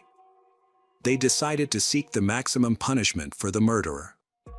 The initial trial date was set for June 2023, but there were several delays, and it wasn't until October 2023 that the prosecution presented the case to the jury. During the trial, prosecutors played surveillance footage showing an attacker who looked like Yosef cycling along a path near the canal for hours before targeting Aisling. His actions were typical of a predator looking for prey. Forensic experts found traces of DNA under Aisling's fingernails, suggesting she fought back and injured her attacker. DNA from tissue samples matched Yosef, and his fingerprints were found on a green bicycle. All witnesses who saw the attacker that day identified him as Yosef. New evidence emerged during the investigation, particularly from one of Josef's friends, a Slovakian bus driver. On the night of January 12, while working, he encountered Josef, who had severe scratches on his stomach. Concerned, the driver offered Josef a ride home. Josef mentioned he had gotten into a fight but did not provide details about the incident. During the drive, the bus driver repeatedly questioned Josef about what had happened, but Josef avoided giving clear answers and kept holding his stomach, which was bleeding. The driver grew increasingly worried, suspecting that the injuries might be linked to the ethnic cleansing events happening at that time, as there were widespread expressions of hatred against other nationalities. To deflect his friend's questions, Josef concocted a story about being attacked by a masked man, claiming he couldn't identify the attacker because he hadn't seen his face before and didn't know him. Josef attempted to portray himself as a hero, claiming he had seen a masked stranger attacking a woman near the canal. Josef claimed he was stabbed multiple times as he tried to approach the bleeding girl. He became frightened when he realized what had happened and then fled. Despite being suspected of murder, he began to insist that he was actually the savior, having been injured in a fight with the real attacker. However, this new account does not clarify how his DNA was found under Aisling's fingernails or his fingerprints on the green bike he left behind. Josef's defense argued that his false confession about the attack on Aisling resulted from the painkillers he received in the hospital, which caused him to feel euphoric and led him to speak to himself. Josef stated that he was under the influence of these drugs when the police began their interrogation. However, doctors who treated Josef contradicted this claim. They stated that he only received a minimal dose of the medication, meaning it could not have significantly affected him by the time he made his confession. The prosecution highlighted that Josef had changed his testimony multiple times, making his statements unreliable. However, this posed a challenge for the prosecution because Josef had no history of violence, especially against women. There were no indications of aggression or cruelty in his behavior, and he had no connection to Aisling, raising questions about his motive for the attack. The prosecution argued that the incident was not a result of personal issues. The trial lasted 3 weeks, after which a jury of 12 members returned their verdict. They deliberated for 3 hours before finding Josef Puska guilty of the murder of Aisling Murphy. As a result, he was sentenced to life in prison without the possibility of parole. The circumstances surrounding Aisling's murder shocked the nation. Just days after the tragedy, protests were held across Ireland in support of the victim's family, and the case shocked the nation. During the investigation, police determined that Josef had attacked Aisling without any apparent motive. He did not know her. He appeared to be a predator who had been searching for a victim for hours. Unfortunately, Aisling fell victim to a monster. Hi everyone, thanks for returning. Let's unravel another perplexing mystery. The case of Dickinson family. From the outside, the Dickinson family appeared perfect. They had everything needed for happiness, a loving mother and a devoted father who was willing to do anything for his family's well-being. Although they lived together in a small unit, they harbored many dark secrets that would surprise an outsider. For years, the Dickinson family faced deep-rooted issues that ultimately resulted in brutal murders. This tragic event took place in September 2021. One significant factor that contributed to this horrific outcome was depression, which can be devastating. Today, we will share one of the most heartbreaking stories from the criminal world. Lauren Dickinson, who lived in South Africa. She had a difficult childhood that made it hard for her to connect with teachers and other children. As a result, she often felt isolated and was frequently excluded from holidays and birthday celebrations. This experience contributed to mental health issues that began during her teenage years. Lauren is very anxious and struggles to control her emotions, always seeing threats in everyday situations. Despite her difficulties, she has had a passion for medicine since she was a child. After finishing school, she went to university and eventually became a general practitioner. In the following years, while working, Lauren met Graham, an orthopedic doctor, and they began dating. Despite their different medical specializations, they quickly developed a close bond and fell in love. Graham was outgoing and sociable, which complemented Lauren's more reserved nature. Their relationship seemed harmonious as they balanced each other's weaknesses. With Graham's influence, Lauren became more cheerful and open. They got married in May 2006. At that time, they lived in Pretoria, South Africa, where they built a house on nearly a hectare of land. The house had 4 bedrooms, a gym, a swimming pool. As they started their married life, Lauren shifted her career focus to gynecology and neurological diseases. However, almost from the beginning of her attempts to get pregnant, she decided to put her career on hold to have children. In 2012, Lauren returned to work at the medical center, but she was no longer a practicing physician. Instead, she became a part-time manager and her husband's assistant. The couple faced challenges conceiving due to health issues. Despite these difficulties, they were eager to have children. In 2013, they sought help from fertility specialists. After successful treatment, they welcomed a baby girl named Sarah, but she was born prematurely at 18 weeks. Sadly, Sarah did not survive. The loss was a shock to Lauren, who grieved every day for the next 2 months. The couple continued to consult with fertility specialists but continued to face challenges conceiving. Lauren underwent 17 rounds of IVF, often with low success rates. They eventually decided to use donor eggs and their first daughter, Leanne, was born. The family was very anxious during the pregnancy. Lauren feared another negative outcome and the possibility of losing the baby again. After Leanne was born, Lauren suffered from mental health issues. In 2015, doctors diagnosed her with anxiety, postpartum depression, and major depressive disorder when Leanne was just 18 months old. In response to the situation, Graham took a leave of absence to care for their daughter, and other family members stepped in to help. Following the doctor's advice, Lauren managed her illness with medication.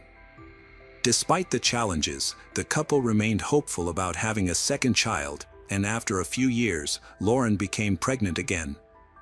An ultrasound revealed that she was expecting twins, which excited the parents as their family was set to grow.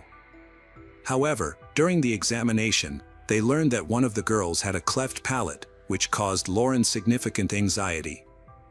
Fortunately, it was later discovered that the condition was not as serious as initially thought, which brought relief to Lauren's family. In 2018, twins Maya and Carla were born earlier than expected when they were in their 5th month. A successful surgery to correct the birth defect was performed. The family handled the ordeal well.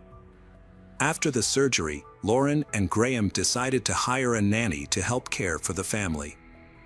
The issues surrounding the birth left Lauren feeling anxious and compounded by panic attacks.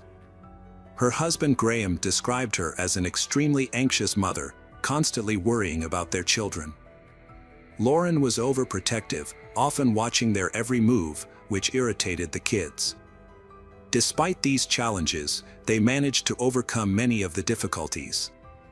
The Dickinson family was relatively well off, allowing them to hire a maid, gardener, and nanny to help ease the stress on Lauren, who struggled with her mental health.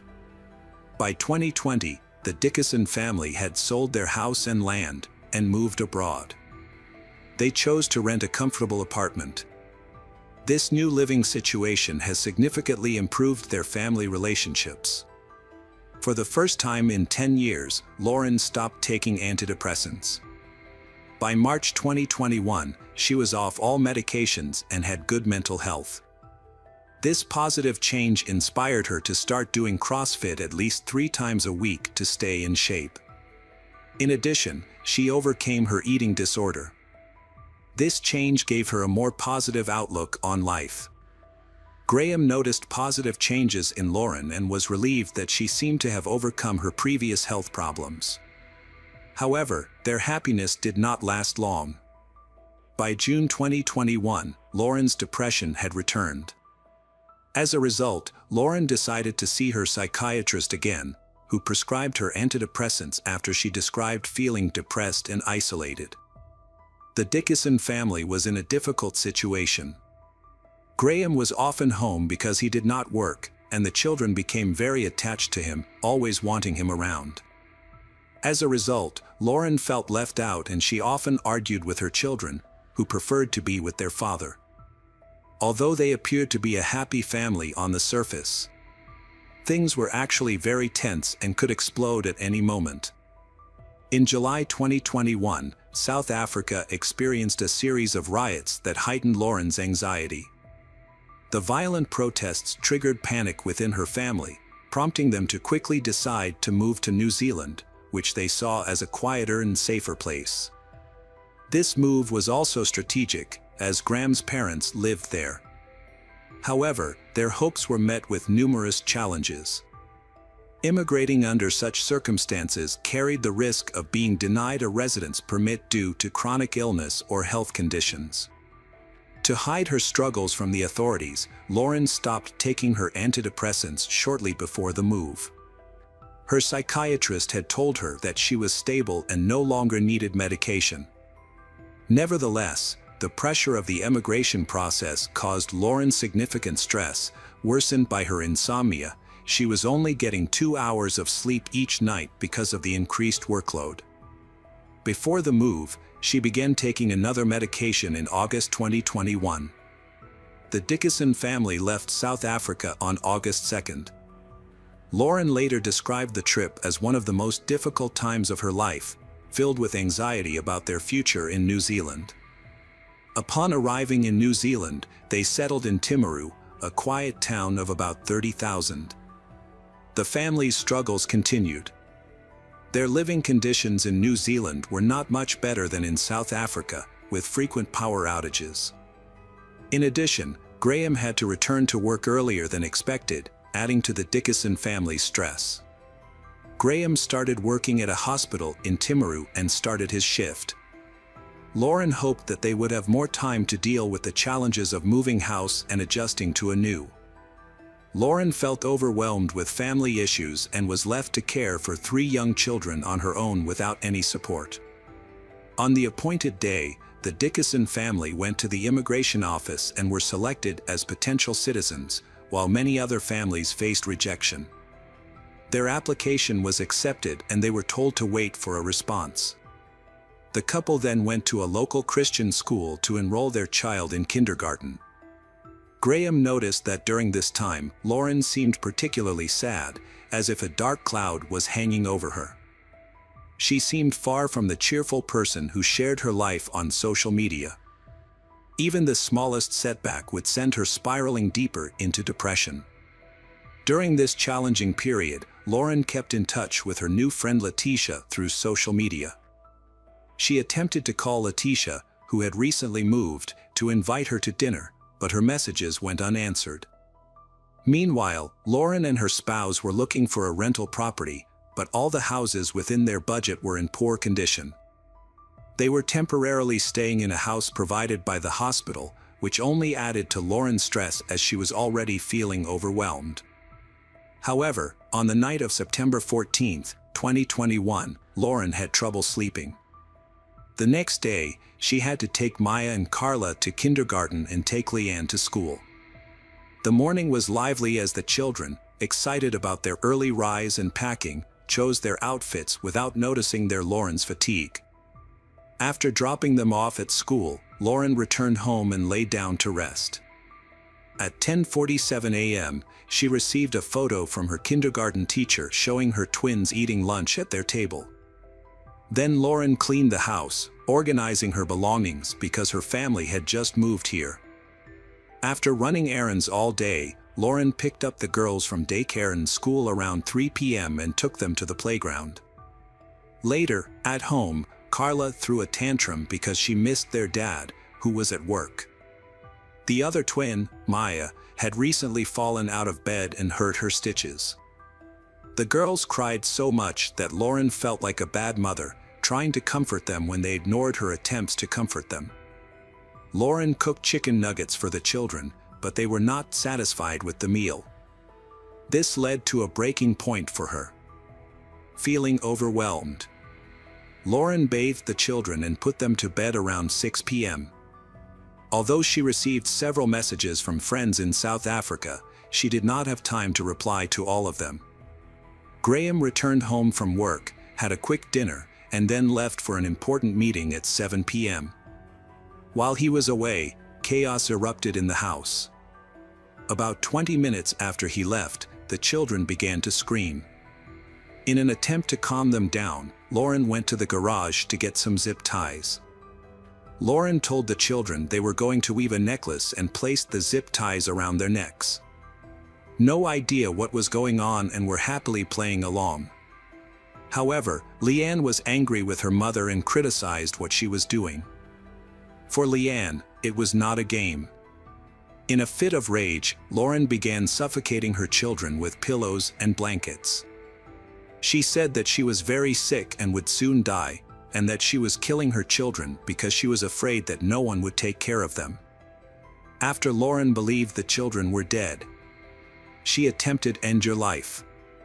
Lauren cut herself with a knife, but the blade was too dull to cut deeply. Ultimately, she resorted to pills, consuming several large doses of various medications. But these were not enough to end her life. In a moment of confusion, Lauren collapsed on the kitchen floor, lost in her thoughts about her actions. At that moment, Graham came home. He noticed something was wrong with her and asked if she was okay, but she responded in a way he couldn't understand. Sensing something was very wrong, he rushed upstairs to check on the kids. Going up to the room, he hoped everything was okay, but instead, he found the lifeless bodies of his children on the bed. The horrifying reality unfolded before his eyes. In desperation, he sought help. With the help of colleagues at a nearby hospital, he ran out into the street to meet one of them. As he closed the door behind him, the last thing he saw was Lauren lying on the floor with her eyes closed. He didn't know if she was alive, his only concern was his daughters. So he didn't check on Lauren. A friend at the hospital tried to revive the children, but their efforts were in vain. Around 9:40 p.m., neighbors heard a loud noise, which turned out to be a door slamming as Graham rushed outside. Soon after, they heard sobbing and screaming coming from the house. Graham approached the house and admitted that everything was his fault. He was distressed about leaving the children with their mother, who was not mentally stable. Neighbors called emergency services, and the police and ambulance arrived around 10 p.m. Officers discovered the bodies of the murdered children in the house. The twins, Maya and Carla, aged 2, and their 6-year-old, Leanne, had been killed. In the kitchen, police found Lauren alive and conscious. She answered their questions but spoke very softly. The Lauren appeared to be in shock. The police discovered shallow cuts on her hands and forearms. When asked if she had used any illegal drugs that evening, she denied it. Later, police found 9 medication bottles in her trash, along with a package containing hundreds of cable ties. A toxicological examination revealed that her blood did not contain any illegal drugs or alcohol, but it did show high levels of antidepressants, sedatives, and other medications. 40-year-old Lauren was promptly arrested and taken to the hospital for help. The brutal murders of the Dickinson family shocked the local community and then spread throughout New Zealand and South Africa. The nanny who worked for the family was speechless when she heard the news. She struggled to accept that it was true. In an interview, the nanny described Lauren, Graham, and their children as an ideal family, saying that she had never witnessed any arguments or conflicts within their household. The nanny firmly believed that Lauren loved her children deeply.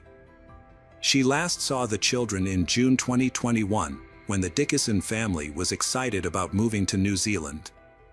After Lauren was taken into custody, Graham had to return to South Africa because his visa was expiring in December 2021.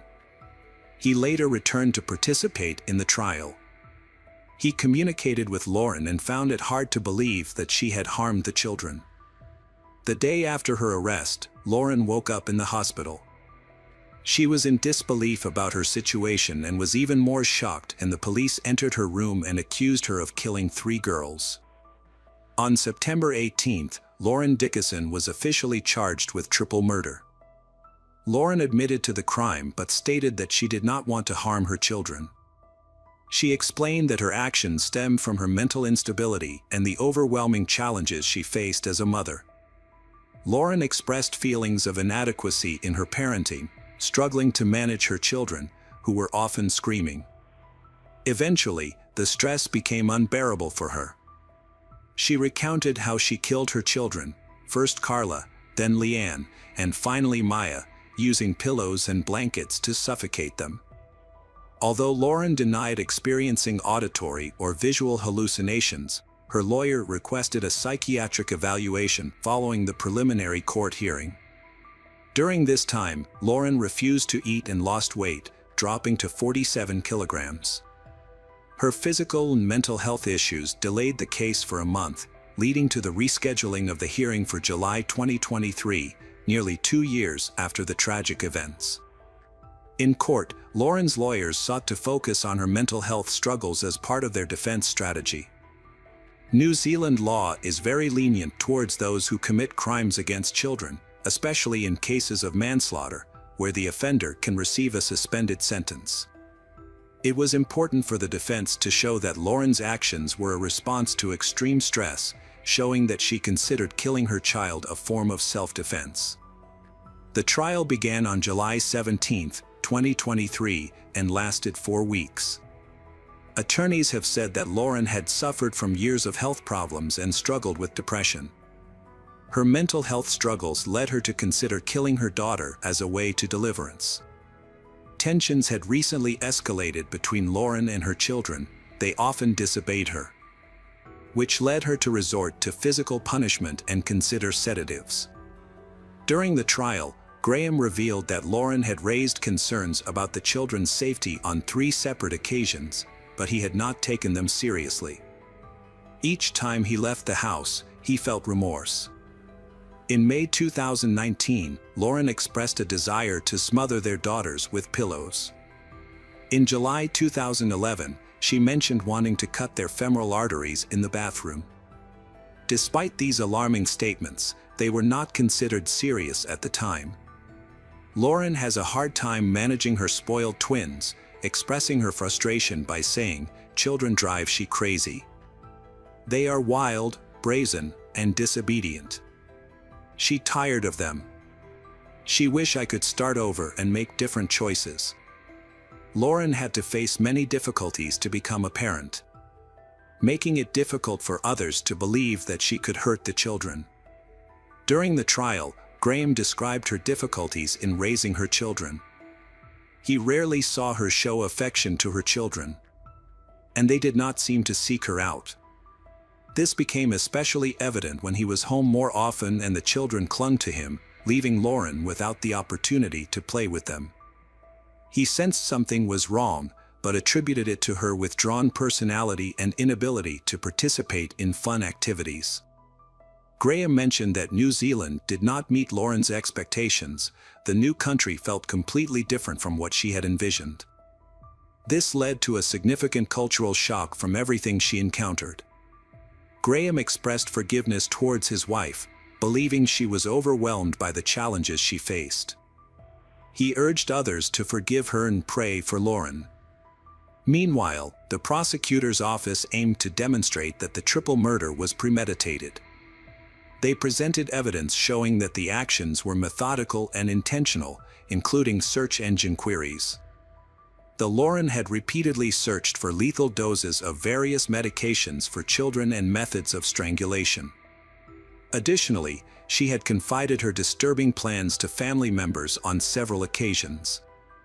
The prosecutor argued that the Lauren was frustrated and angry with her children because she felt unable to manage them and was resentful towards them, believing that the girls negatively impacted her relationship with her husband.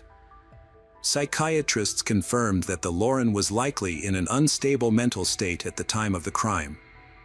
Experts noted that Lauren was experiencing significant anxiety during this period. On August 14, 2013, the jury began reviewing the evidence in the case, which included hundreds of pages of research reports and documents from police and experts. After initial deliberations, the jury was unable to reach a consensus on Lauren's guilt. They returned to the office to review detailed police footage of the victim's parents, which took more than 15 hours and lasted 2 days. On August 16, after a hearing at Christchurch, Lauren's attorney, and Tui, said the best place for Lauren to serve her sentence was in hospital, a placement that all 3 mental health professionals who evaluated her agreed with. Lauren Dickinson will be detained at hospital pending assessment before a sentencing date is finalized. Welcome back, mystery lovers. Today's case is going to keep you on the edge of your seat. The case of Julissa family.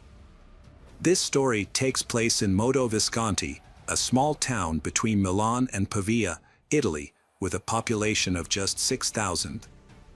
It is a classic, picturesque village where many seek a peaceful life away from the chaos of larger cities, making it a popular place to safely raise children. Typically, crime rates are low in such areas. However, even this peaceful Italian village can harbor horrors. On June 14, 2014, a horrific event unfolded here. Around 2 a.m., a local man ran into the street, screaming for help. He managed to reach a neighbor who had been awakened by the noise. In shock, he explained that his family had been attacked. He told the neighbor that their home had been robbed, and everyone inside had been killed, while he had miraculously managed to escape. Appearing to be in a state of shock, he was unable to call emergency services himself, so the neighbors took it upon themselves to make the call and handed him the phone. When neighbors understood what had happened, they realized that the attackers had killed Julissa's wife, his 5-year-old daughter and 1.5-year-old son. Julissa, 31 at the time of the tragedy, had been watching a football match between Italy and England with friends. When Julissa left his home, everything seemed peaceful. However, when he returned after the match, he was horrified to find his house covered in blood.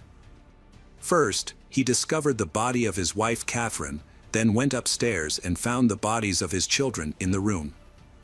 Despite his best efforts to save them, he was unable to save them. The dispatcher instructed the Julissa to check on the victims and assist them, but Julissa outright refused to touch the bodies. The rescue service operator didn't find anything unusual in Julissa's behavior. He was panicking, shocked, crying, screaming, and speaking nonsensically, but his reactions were generally typical for someone in such a situation. Emergency services were dispatched to the scene before the police arrived. Meanwhile, Julissa called his father to talk about the incident. When the police arrived, he and his father were already meeting on the porch of the house. Doctors confirmed the deaths of 38-year-old Catherine and her 2 children. Police arrived at the scene around 4 a.m., where forensic experts were already examining the house for evidence. Initially, it was thought that a gang of robbers had broken in, especially since they had attacked another family a year earlier with knives and had not been caught. However, police quickly ruled out the robbery theory because there were no signs of forced entry or theft. Even a wallet containing money, which was left in plain sight, had not been disturbed.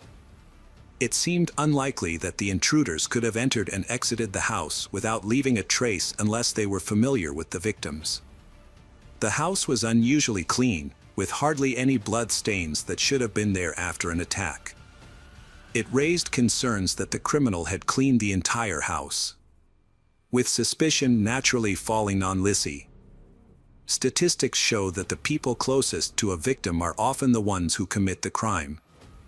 Julissa had fresh, deep cuts on his hands that he couldn't explain.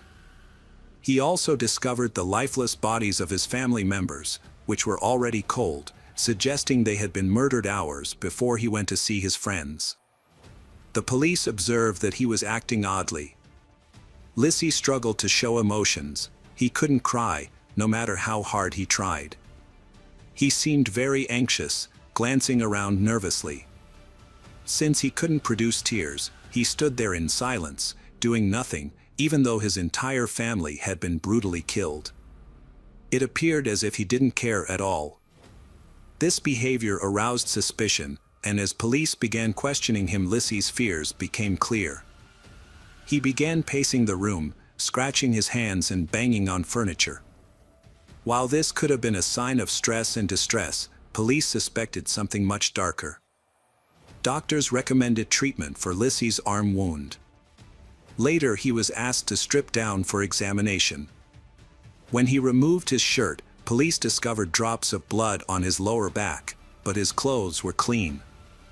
The police spoke to the neighbors, who reported strange noises and a woman's screams at around 11 p.m., just before Lissie left the house.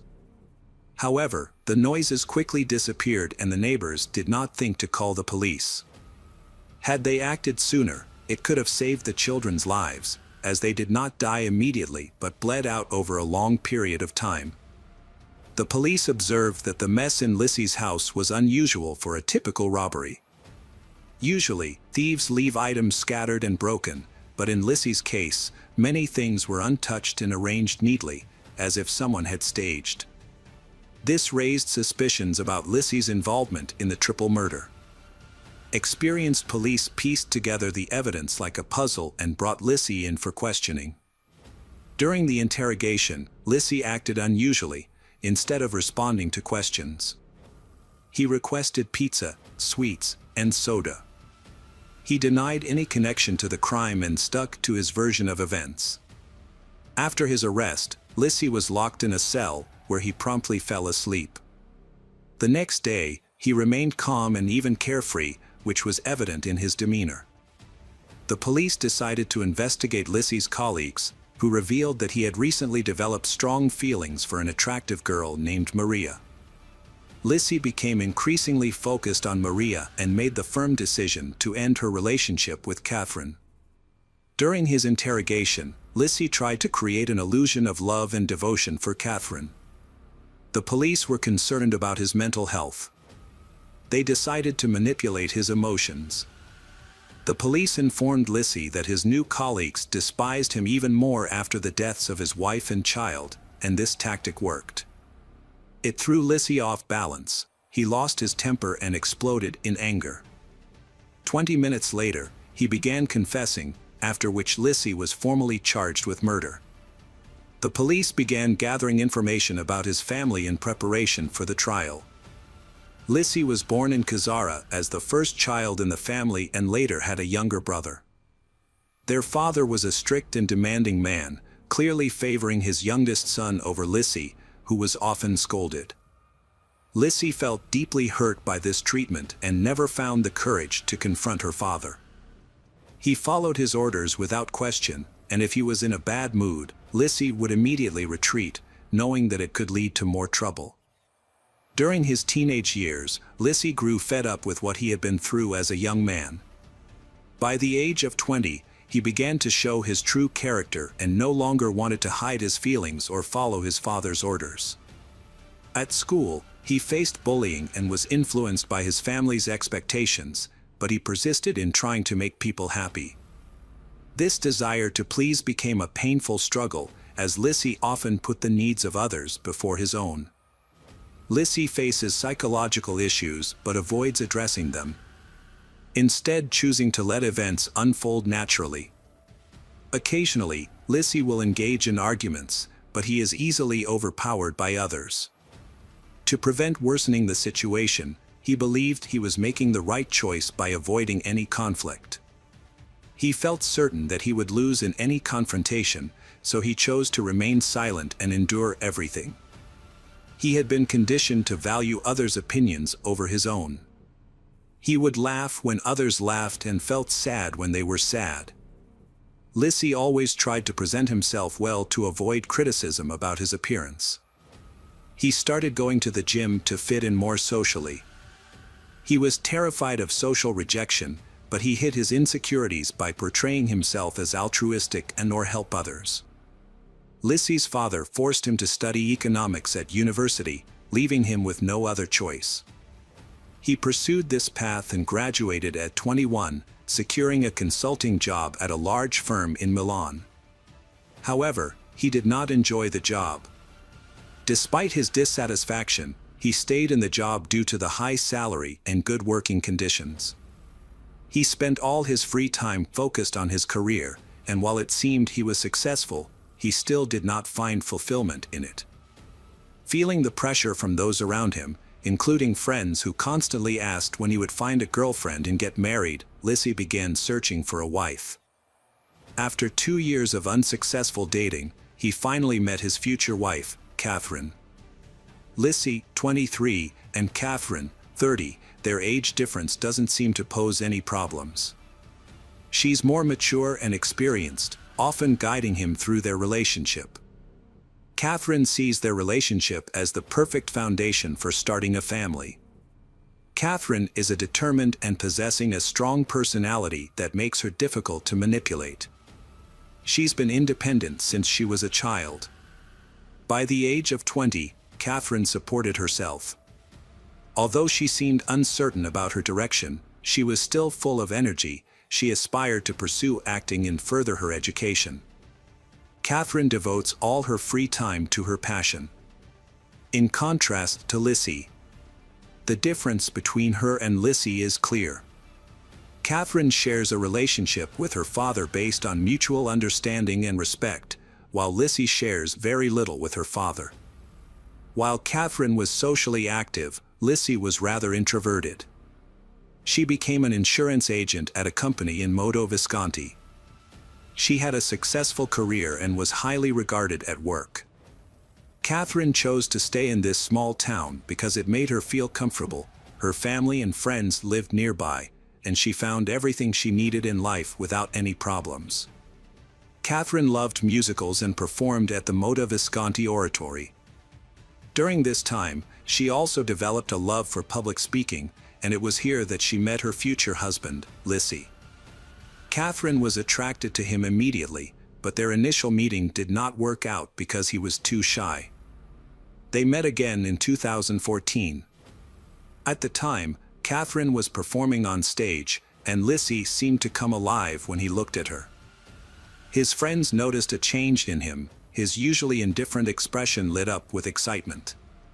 It was love.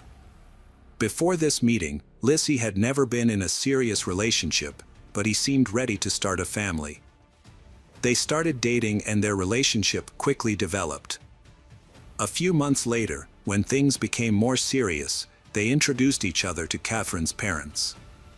Catherine's family had mixed feelings about her choice of partner. They had hoped for someone more experienced and outgoing. However, her parents ultimately supported her decision. Catherine felt that Lissy was the perfect person to start a family with. Lissy's family was very supportive of his choice. They liked Catherine because she was smart, cheerful, energetic, determined, and capable of taking care of him. His father especially appreciated these qualities, which made Lissy happy. The father was very happy that his son finally found a girlfriend. His father gifted the couple a house. It was a small but cozy place in the countryside, perfect for starting their family life together. Soon after, the couple got married and later, they welcomed children. However, this story does not have a happy ending. After their marriage, Lissy's true nature began to emerge in an unusual way. He began to cheat on his wife. His good looks made it easy for him to meet new women without feeling guilty. At the time, Catherine was completely unaware of his affair, as he worked in Milan, far from their family home. Lissy had affairs with many different women and became adept at being charming and fun, making many of them want to pursue a serious relationship with him. And as soon as the idea of a serious relationship was mentioned, he would end things with his mistress and quickly start seeing someone new. He never revealed to any of them that he was married and had children. He pursued attractive women, often initiating relationships with female colleagues at work. He showed little regard for privacy during his extramarital activities in Milan. His reckless lifestyle was well known to many of his friends and acquaintances. After 7 years of marriage, Catherine welcomed her second child. However, in 2009, she discovered that Lissy had been unfaithful and had been acting recklessly in the lawn. Despite this betrayal, Catherine was determined to keep her family together and did her best to strengthen her relationship with her husband. Although there were signs that Lissy had considered divorce several times, she repeatedly urged him to stay for the sake of the children. In fact, Lissy cheated on her the first time before the wedding. Just a week before their wedding, while Catherine was volunteering at the Red Cross, Lissy went out with friends to a strip club, celebrating a bachelor party. During this outing, a woman showed interest in him, and his friends encouraged him to spend the night with as a last fun before marriage. He finally agreed.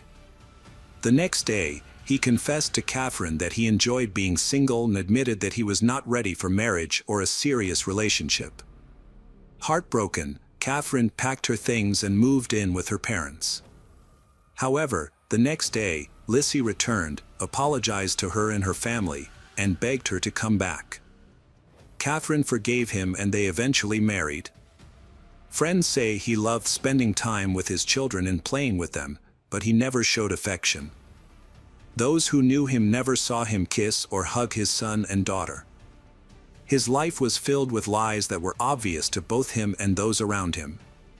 When a new employee joined the company where Lissy worked, he and the girl started a relationship.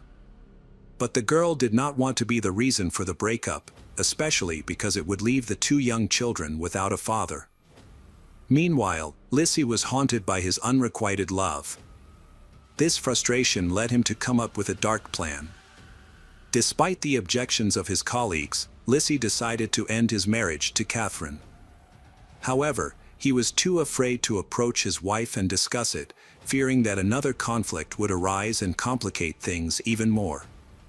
He knew that he would not be able to resist her pleas to stay together for the sake of the children. Therefore, Lissy believed that using a knife would be the solution to her problems. Police discovered relevant search queries in his browser. Initially, Lissy was looking for a divorce lawyer and also looking for a way to end her relationship quickly without professional help. Lissy then began searching for knife murder methods. This led him to a news story about a knife robbery that had occurred in their neighborhood a year earlier, which sparked the idea of staging a robbery to throw the investigation off course. On June 14, 2014, Lissy woke up with the intention of killing his entire family. It had been only a week since Lissy had started searching online for ways to kill his loved ones, and he had finally decided to carry out the horrific act. Throughout the day, he maintained the facade of a devoted family man. It was a typical Saturday for a couple with children. They went shopping together, went to a store to project an image of a happy relationship, and enjoyed family activities. It seemed like he had planned the perfect farewell weekend for them. In the evening, Catherine prepared a delicious dinner and they enjoyed it together. Afterwards, Lissy planned to visit friends to watch the football match between Italy and England. He chose this date and event as the perfect alibi. Lissy staged a massacre. Many people would be out watching the match at parties and bars, making it the perfect time to stage the robbery. After dinner, the couple put the children to bed. Lissy said goodnight to them. The couple then had sex in the living room.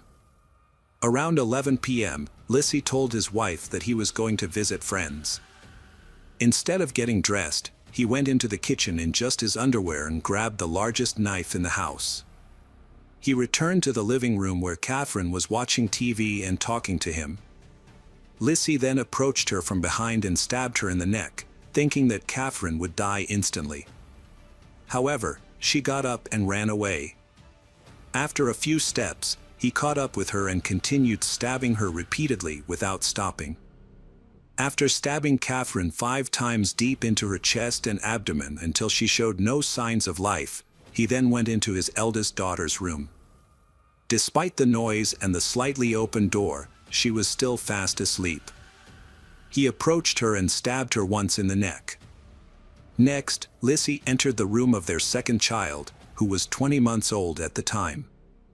Like his sister, little boy slept soundly. Little boy also died from a stab wound to the neck. However, Lissy's plan was not over yet. He went down to the basement where the bathroom was located. There, he showered to wash away any evidence of the triple murder and got dressed. Unfortunately for him, he made a mistake. He was wearing the same panties he wore to kill his children and wife. Lissy cleaned up the house and staged a robbery. He threw things around the house, threw a knife down the drain, and then calmly went to meet his friends to watch a long-awaited match as if nothing had happened. When his friends later learned of the murder, they were shocked, not only because Lissy's image as a perfect husband and father had been shattered, but also because of his calm and nonchalant attitude while watching the match. He clearly showed no concern or remorse for his actions. To add to his alibi, he sent several messages to Catherine discussing the game score.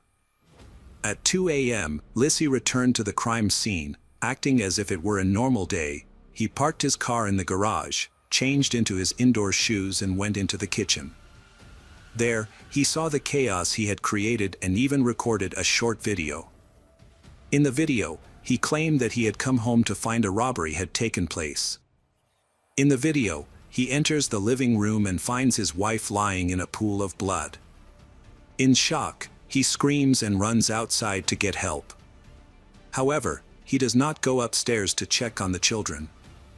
Normally, an innocent person would try to help a loved one, check their pulse or make sure the children are okay. Instead, Lissy avoids approaching his wife and children, which raises suspicions against him in court. Lissy calmly explained his reasons for his actions. When asked why he did not divorce his wife to protect her and the children, he said that after the divorce, he would have to pay child support. He believed that his new partner, Maria, would not accept them, creating more complications. He felt that having his daughter and son around would be a burden. In addition, he did not want to deal with the division of their joint assets. Therefore, he decided to completely free himself from these responsibilities. The investigation into Lissy's family murders was straightforward. He had confessed, his motive was clear, and the evidence was solid. The main issue in the trial was to determine whether his actions were intentional. His online search history suggested they were. A week later, while awaiting trial, Lissy was taken for a psychological evaluation.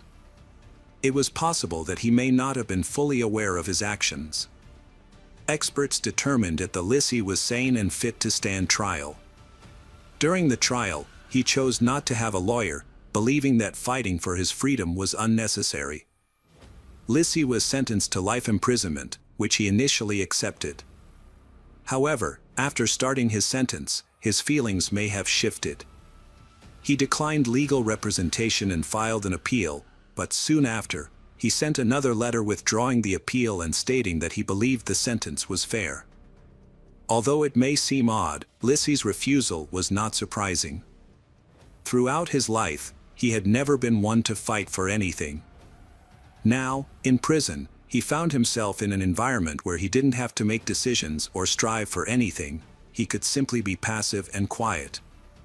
Prisoners followed a daily routine and adhered to specific rules, which seemed to suit Lissy well. In Lissy's trial, the judge found Lissy guilty of attempted triple murder. He was sentenced to life in prison with the possibility of parole after 30 years. He has been in prison for over 4 years now. Lissy is considered a model prisoner. His cellmates and guards say that he seems genuinely remorseful for his actions. Welcome back, detectives. Let's dive into another horrible case. The case of Amber Du Bois and Chelsea King. Amber Dubois had just celebrated her 14th birthday. She was born in December, and both of her parents cherished her.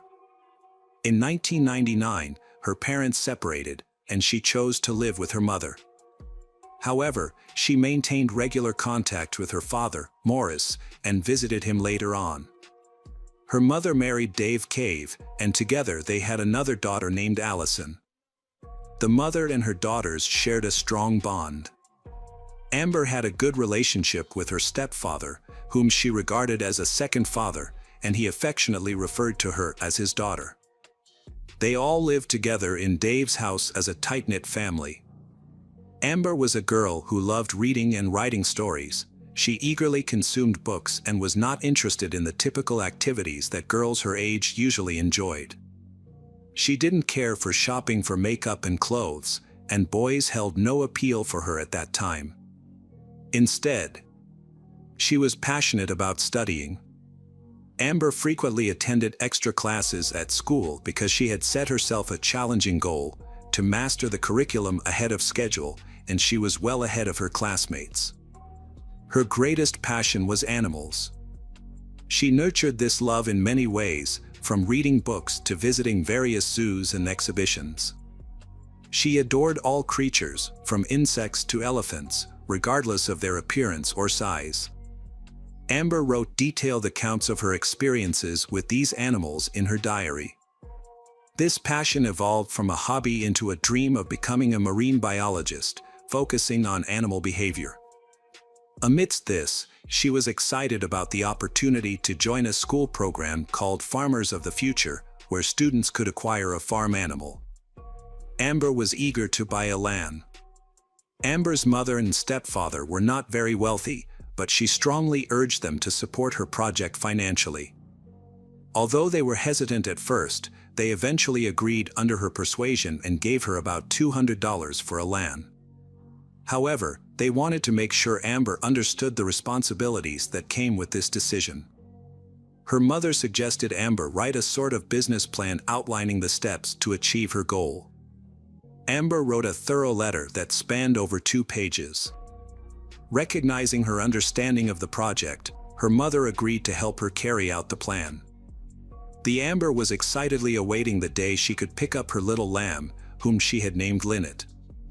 On Friday, February 13, 2009, Amber woke up and prepared for school, packing a receipt for the lamb in her backpack.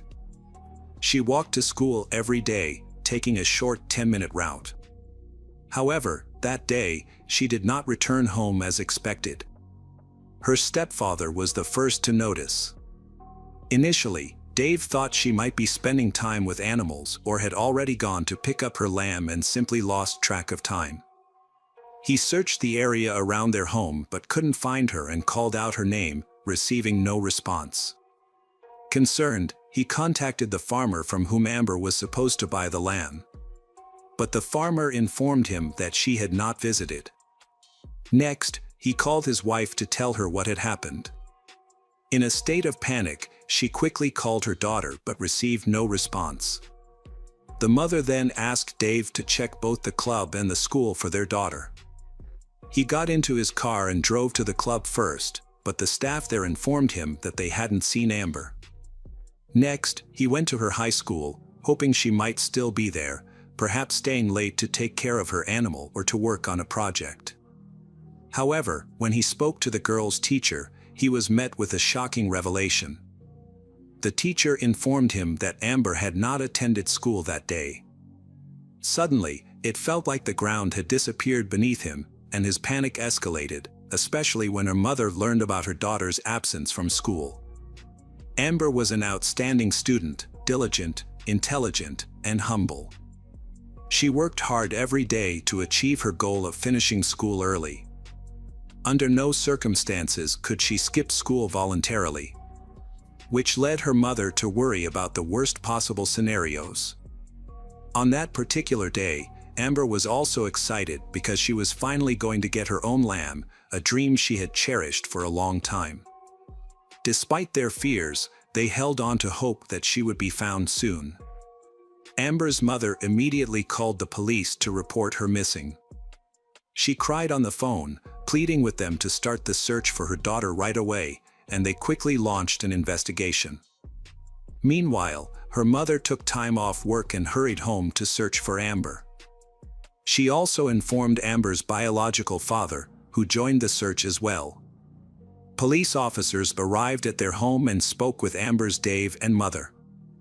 They described Amber as a shy, home-loving girl who was focused on her studies and loved animals.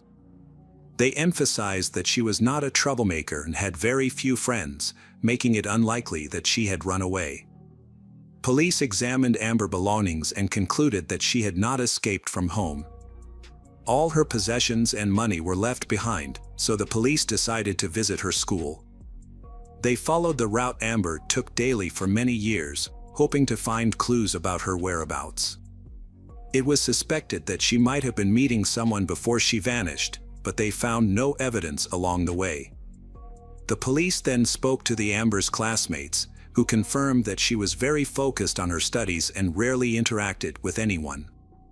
She didn't go to parties or have friends or a boyfriend, making it difficult for them to understand where she could have gone. The police also reviewed Amber's online searches and contacts, suspecting she might have engaged with a dangerous person who could have lured her into a trap. However, her search history only included harmless queries about animals, with nothing that raised any red flags. In a desperate effort to find the missing person, police sought help from the public, hoping to receive useful clues. They distributed posters and flyers with Amber's picture. With the help of many city residents, police received valuable information. Several witnesses reported seeing a girl resembling Amber on the morning of February 13th, walking alone on her way to school. One witness noted that she was wearing a sweatshirt because of the cool, light rain that morning. Soon after, another witness came forward. A family friend had driven her daughter to school, and her children were friends. At that time, she saw Amber walking and talking to a boy she did not recognize. The woman chose not to interrupt their conversation and continued driving. She described the boy as having dark skin and a round face, but she could not see him clearly. This was the only clue the police had. They focused on this information to try to identify the boy, but none of Amber's classmates could identify him. They then deployed bloodhounds to follow Amber's scent, leading the search party to Escato High School and along the highway to the remote Pala Indian Reservation. After the scent trail ended, the mother insisted that they had never been to the area and that Amber would not have gone there on her own, raising suspicions that someone had deliberately brought her to that location.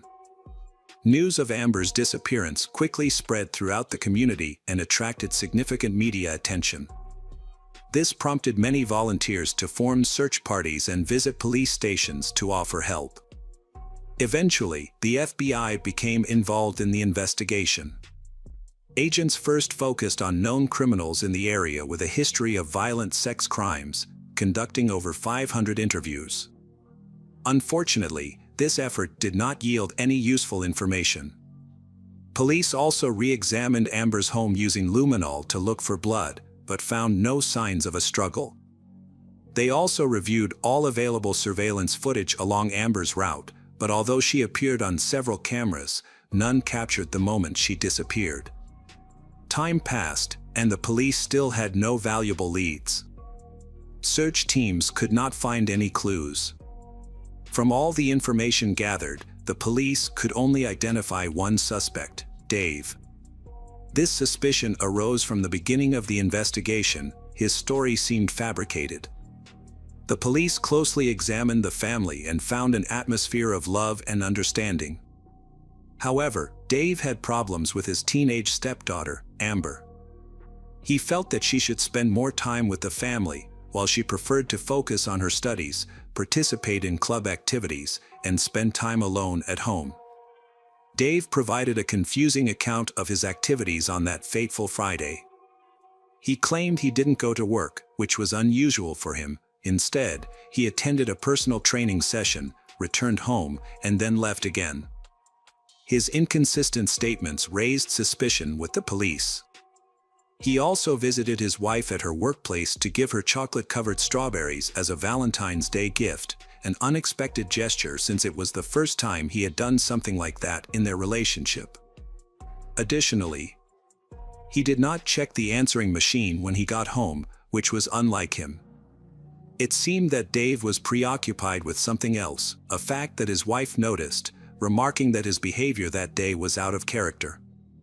The police conducted a detailed investigation into the suspect's identity, but found no incriminating evidence.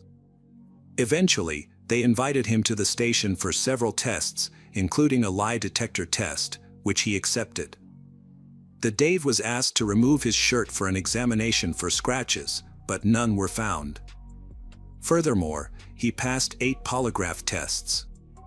As a result, Dave was ruled out as a suspect. Months passed without any news of Amber. Her mother could not shake the fear that Dave might be involved in Amber's disappearance. Overwhelmed by these thoughts, she packed her belongings, took her 7-year-old daughter, Allison, and left Dave. Worried about Allison's safety, she took an extended leave from work and kept a close watch on her daughter. The mother felt lost and hopeless. She hoped that Amber was still alive, but deep down, she knew that the chances were slim. In her desperation, she considered hiring a private investigator, using a dog, and even consulting a psychic to find clues about her daughter. The grief overwhelmed her, and without thinking it through, she suddenly left for Mexico with Allison after a stranger claimed to have seen Amber there. The mother traveled around the city handing out flyers and interviewing people to raise awareness about her missing daughter. Amber's biological father, Morris, was also determined to find her. He quit his job and spent all his savings on the search. The situation took a toll on him, but he persevered. The public response to Amber's disappearance was huge, leading to numerous newspaper articles and several films being made about her case. The entire country was shocked by Amber's disappearance. The number of witnesses contacting the police with various pieces of information increased, but none of this information was helpful to the investigation or provided valuable leads. On February 13, 2010, Amber's family held a fundraising event at a high school to support the ongoing search efforts, which they desperately needed. During the event, police representatives announced that there had been no progress in the investigation and that Amber was still missing. The community rallied around Amber's mother, expressing outrage that the perpetrator was still at large. On February 25, 2010, an unexpected event occurred when 17-year-old Chelsea King disappeared from Poe, a town just a 10-minute drive from Esca. Born in 1992, Chelsea had a younger brother named Tyler and was known for her intelligence, strong academic performance, and love for animals. She aspired to attend college and had already received several invitations, with teachers predicting a bright future for her in the sciences. Chelsea was also an avid runner and was out for a cross-country training run on the morning of her disappearance. However, she never returned home. By midday, her family realized she was missing and couldn't reach her by phone. What worried them most was not just her absence, but that she was ignoring their calls and messages, something she had never done before. Concerned for Chelsea's safety, Chelsea's relatives contacted the police, prompting a large-scale search for her. Police learned from the parents of the Chelsea that she had left home and driven to Burn Ranch Park in San Diego, a well-known spot for walking and recreation. While heading to the park to search for her, Chelsea's parents communicated with the police and provided a statement at the scene. They located their daughter's car parked in the lot, with her phone ringing inside, but Chelsea was missing. Following these developments, many volunteers joined the search efforts. In a wooded area, the Chelsea's socks and underwear were discovered discarded along a path about 3 kilometers from her car. This raised suspicions that a new victim of abduction may have experienced sexual abuse. There had been no news about Amber until her parents learned of this new case. Immediately, they traveled to the park where the incident occurred to assist in the search. Amber's parents believed these cases were related and felt it was their responsibility to support Chelsea's family. They aimed to collaborate in the effort to capture the dangerous criminal threatening the girls. Specially trained dogs participated in the operation, tracking a trail that led to Lake Hodges, situated near the park. This location became the focus of their search efforts. Soon after, they discovered additional items of clothing belonging to the athlete, specifically her sports top and one sneaker.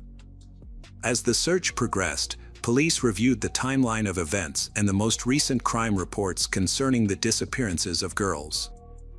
They were already aware of Amber's disappearance and sought out similar cases of attacks in the area from the past few years. A few months before Chelsea disappeared, a stranger attacked another girl who was jogging. This incident occurred on December 22, 2009, involving 22-year-old Candice Mankeo, who was running on her usual route near where Chelsea's clothes were later found. During her jog, a stranger suddenly grabbed Candice and threw her to the ground, trying to overpower her. She quickly realized that he intended to rape her. Candice fought back and screamed for help. After this, Candice managed to escape and struck the assailant in the nose with her elbow. The attacker screamed in pain and covered his face, giving her a few seconds to get away. The Candice immediately called the police to report the attempted rape.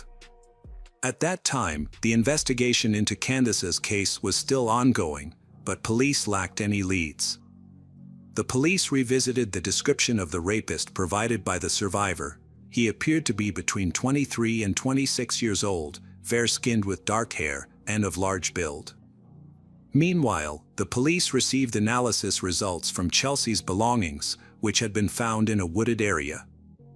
These results led to a significant breakthrough in the investigation. 2 different DNA profiles were identified on the clothing. The first matched Chelsea, but the second did not belong to her. This DNA profile was quickly entered into the police database, and forensic scientists soon made a 100% match. The DNA was linked to John Albert Gardner, known criminal with a history of sexual violence.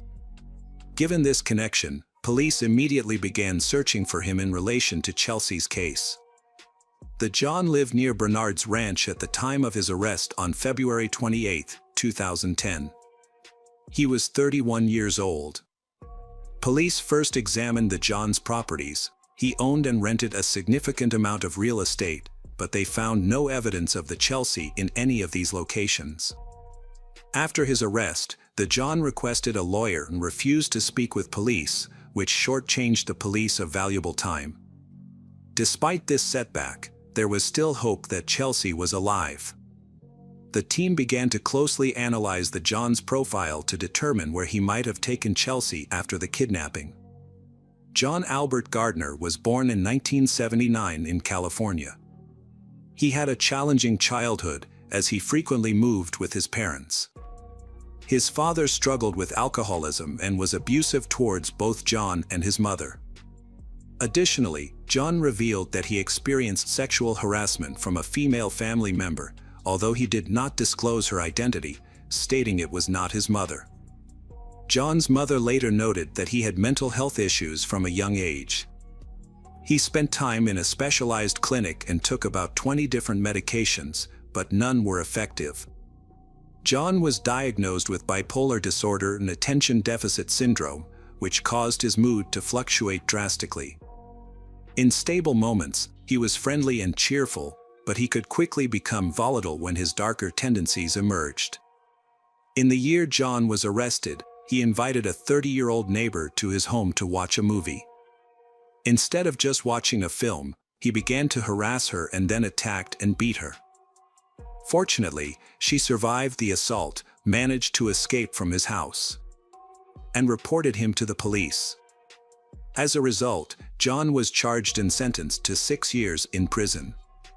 Psychiatrists believed he would continue to be a danger to society, yet he was given the opportunity for rehabilitation after his release. One psychiatrist even requested the maximum sentence for someone so dangerous. Despite this, John received a much shorter sentence and was released on parole after just 4 years. Following his release, he violated the terms of his parole dozens of times, but the police took no action. John stopped attending the meetings required by his parole, and there was a victim of one of his attacks who could identify him. However, Candace was visiting her parents for Christmas and was unavailable for questioning. As a result, police decided to visit her and brought 6 photographs. One photo was of the captured rapist, while the other 5 showed men who resembled John. When Candace saw the photo of John, she confidently identified him.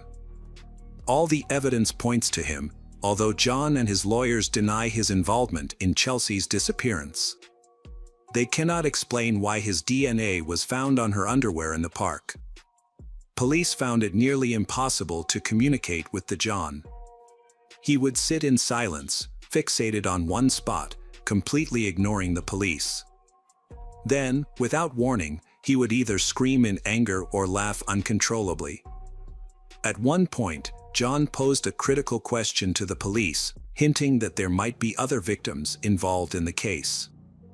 This was the first mention of a girl during the interrogation. The police had not yet investigated the John's connection to the disappearance of 14-year-old Amber, but John's question strongly suggested that his list of victims included not only Chelsea and Candace but also Amber. The police later learned that he had lived near Amber's home when she went missing. However, police chose not to inform the John that they suspected him in Amber's case. Instead, they passed this information to the department that had been investigating Amber's disappearance for over a year. Police worked together to unravel the details of the case. 5 days after the search for Chelsea King began, her body was discovered on March 2, 2010, on the southeast shore of Lake Hodges. She was buried in a shallow grave near the water. Chelsea had been raped and strangled, and male DNA found on her body was that of John Gardner. With this evidence, police were able to charge him with Chelsea's rape and murder, as well as the attempted rape of Candace. The final step was to establish his connection to Amber's disappearance. They continued gathering information and applying pressure on the suspect. John realized that the police would eventually uncover the truth, so he followed his lawyer's advice and decided to strike a deal to reduce his sentence by revealing the location of Amber's body. His only condition was that the fact he disclosed the grave of Amber would not be revealed during the trial. The prosecution accepted this condition.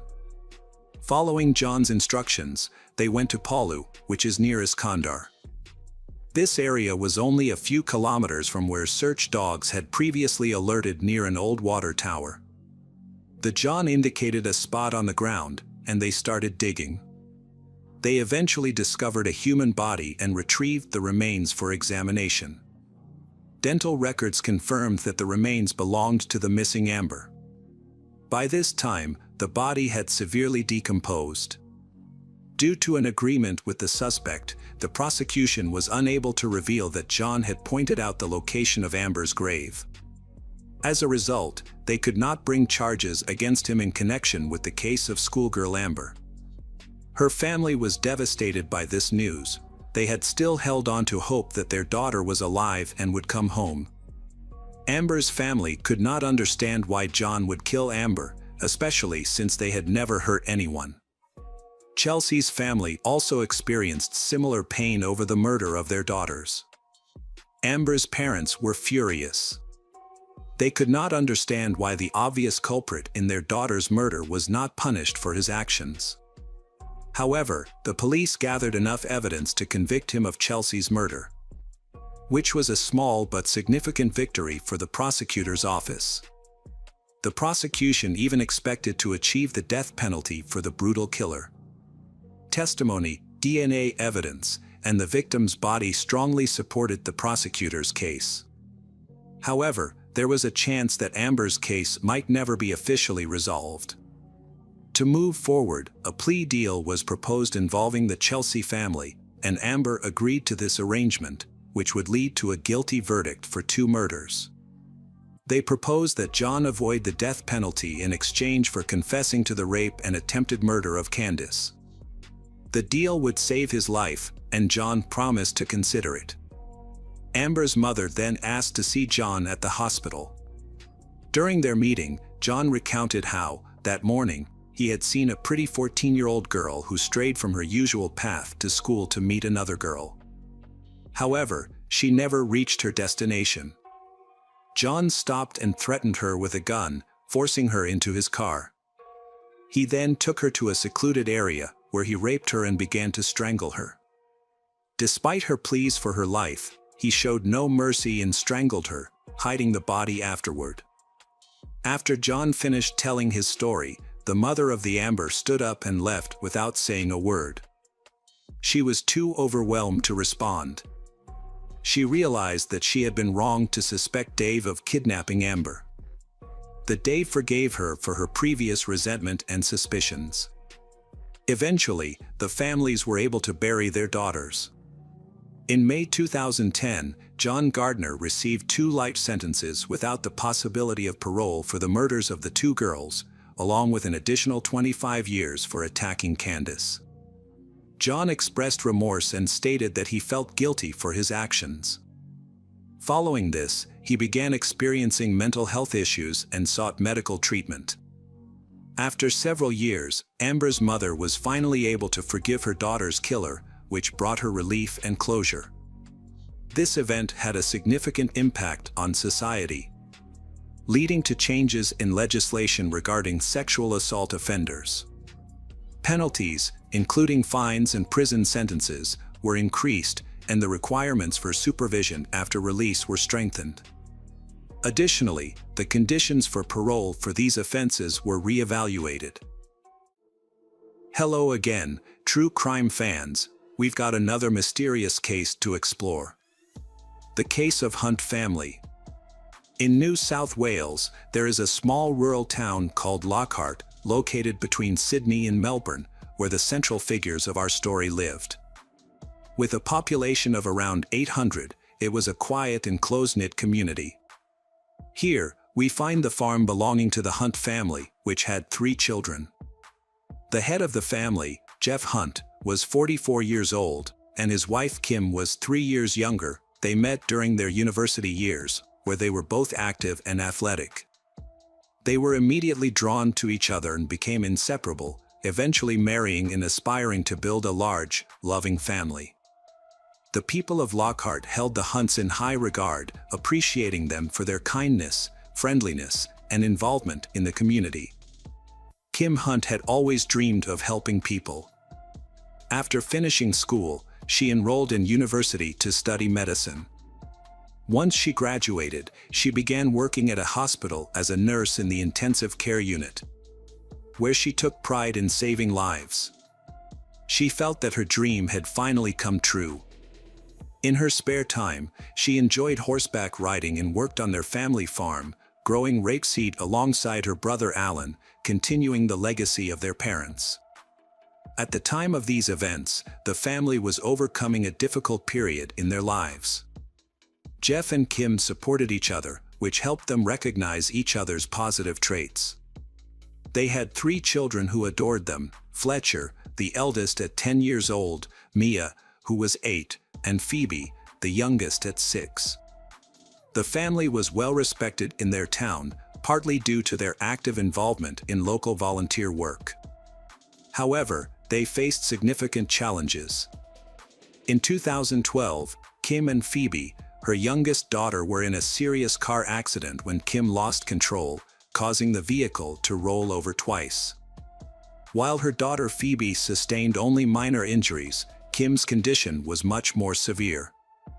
Doctors fought to save her life, and she spent a long time in a medically induced coma, ultimately miraculously surviving. After this traumatic event, Kim underwent a lengthy recovery process. Initially, doctors believed she might only be suitable as an organ donor and did not expect her to regain a normal life. However, Jeff, her husband, refused to accept this outcome. He dedicated himself to supporting Kim throughout her rehabilitation, believing they could overcome the odds. With his encouragement, Kim gradually learned to walk, eat, talk, and perform daily tasks again. Nonetheless, it was clear that she would never fully return to her previous self. The Jeff took on the responsibilities of caring for his children and wife while also working. Although relatives provided some help, it was insufficient. To ease their burden, the Jeff hired a nurse for his wife and a housekeeper, which greatly improved their lives. Doctors acknowledged Jeff's significant role in Kim's recovery, but specialists and family members remarked that the accident had fundamentally changed her life and personality. Kim lost her temper easily and experienced frequent mood swings, often directed at Jeff. Despite this, Jeff was patient, fully understanding how challenging her recovery was. Over time, things began to improve. Kim started to walk and move around more, gradually participating in household chores and making an effort not to be a burden. She was used to being independent and self-sufficient, so she aimed to return to her previous life, but found it all quite difficult. Kim was trying to manage the household and care for 3 children, which was challenging for someone recovering from a severe car accident that caused significant brain and spinal cord injuries. This created immense daily stress, which began to affect all aspects of the household, including her relationship with her husband. Jeff was also feeling the strain. In addition to the household challenges, he was facing serious financial issues. Initially, he found it hard to balance supporting his family with the increasing financial pressure. While his wife took care of the home and children, he was also working on the farm, which made it difficult for him to manage everything, particularly the harvest. They were spending a lot on medications, leaving them struggling to make ends meet. During Kim's rehabilitation, Jeff experienced several nervous breakdowns due to the overwhelming stress. Doctors observed a significant improvement in Kim's mental health. Previously, she had expressed to them that she was struggling and often thought about death. Kim felt that it would be easier for everyone if she were to die in an accident, believing it would spare others from having to support her. To prevent any potential tragedy, all firearms were taken from the Hunt family's farm. However, since they were necessary for self-defense and farming, the firearms were quickly returned but kept hidden from Kim. She had been on extended leave from work, which she missed greatly, as it used to bring her joy. What weighed most heavily on her were the children, whom she loved dearly and spent all her time with. In 2013, she began to recover and returned to work as a nurse. Initially, she couldn't work the same way she had before, as she quickly became tired and frequently forgot things. To aid her rehabilitation, she started with a small workload, working no more than 8 hours a week as a junior staff intern. She also resumed volunteering, focusing on topics that were meaningful to her. She spoke about road safety and traumatic brain injuries, sharing her own experiences to connect with others and offer support. By August 2014, the Hunt family felt they were returning to a normal life. Kim's sister, Jenny, visited her to celebrate Phoebe's daughter's 6th birthday. The celebration felt reminiscent of happier times before the tragedy, bringing Jenny joy. It appeared that things had settled down, and they had overcome their struggles. However, Jenny had no idea this would be her last visit with younger sister. On September 8, 2014, Kim took the children to the school bus stop for their usual day at school. In the afternoon, the housekeeper, Lauren, arrived to help with housework. The children's school day went smoothly, and around 3:30 p.m., Kim and the kids returned home. The previous day had been Father's Day, and Jeff was supposed to spend it with the children while Kim rested. Due to her injuries, she often tired quickly and needed a nap. Overall, the day was pleasant until a minor conflict arose between Jeff and their eldest son, 10-year-old Fletcher, over a football game. Jeff, who typically refereed the children's matches, disagreed with Fletcher's actions during the game, leading to tension. Kim comforted Fletcher after the disagreement. Later, Jeff decided to visit his parents on the farm for the holiday without his family. He explained that Kim, the children, and Lauren stayed behind to finish their chores, which is why they did not accompany him. His parents noticed that their son seemed lost that day.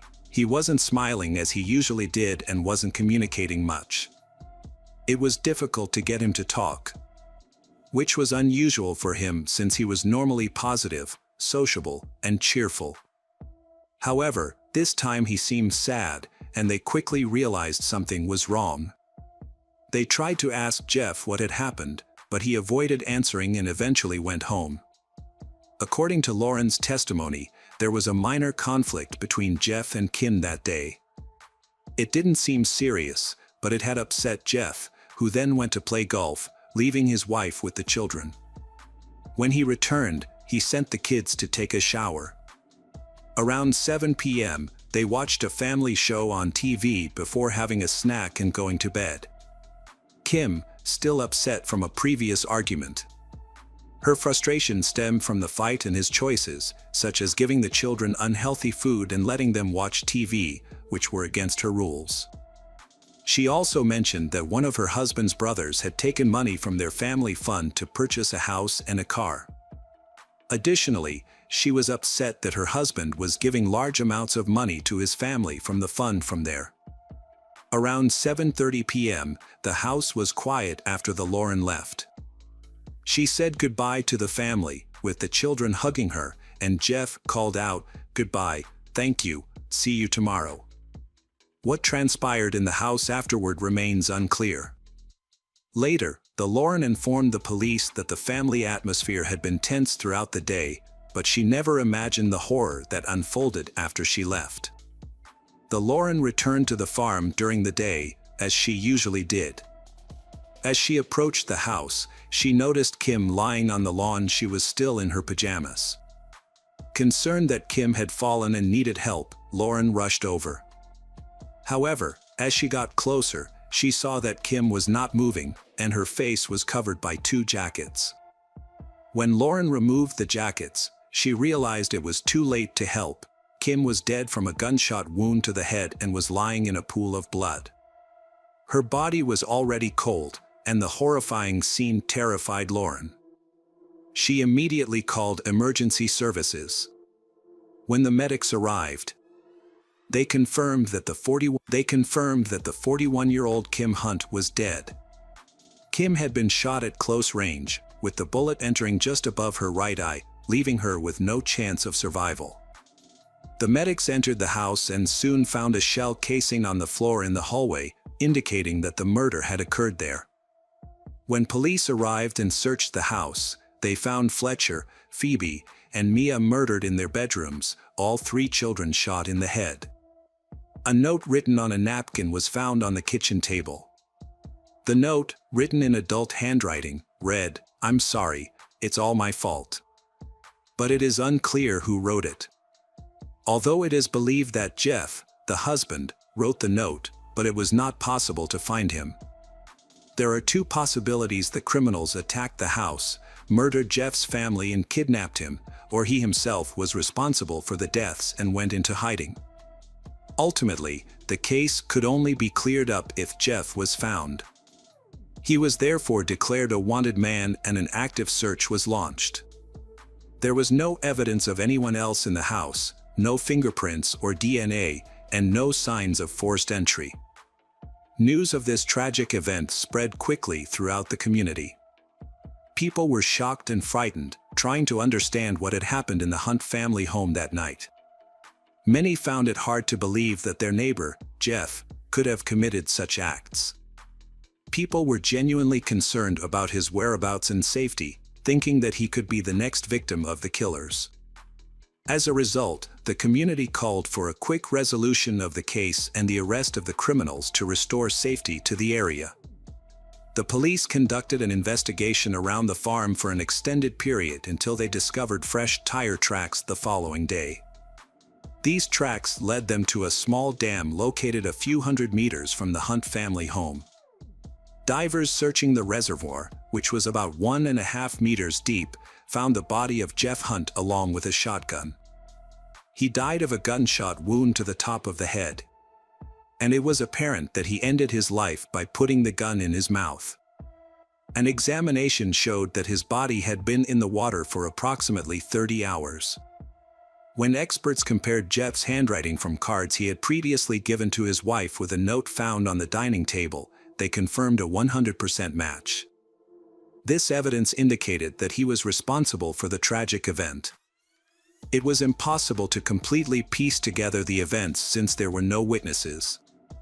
It appears that Jeff coldly murdered his 3 sleeping children and then shot Kim as she tried to flee the house. He likely regretted his actions later and wrote a suicide note, which left him with no way to turn back. Jeff left his family, got into his old car, and drove along a dirt road. After traveling a few hundred meters, he turned into a wheat paddock and headed towards the pond, where the abandoned car. The motive behind the crime was completely unclear. Many local residents held Jeff Hunt in high regard and refused to believe he could be responsible for the violence, despite the clear evidence against him. In the town of Lockhart, he was a respected figure, a farmer, a referee for children's football games, a volunteer, and an active participant in community events. This admiration led to a peculiar reaction among the locals.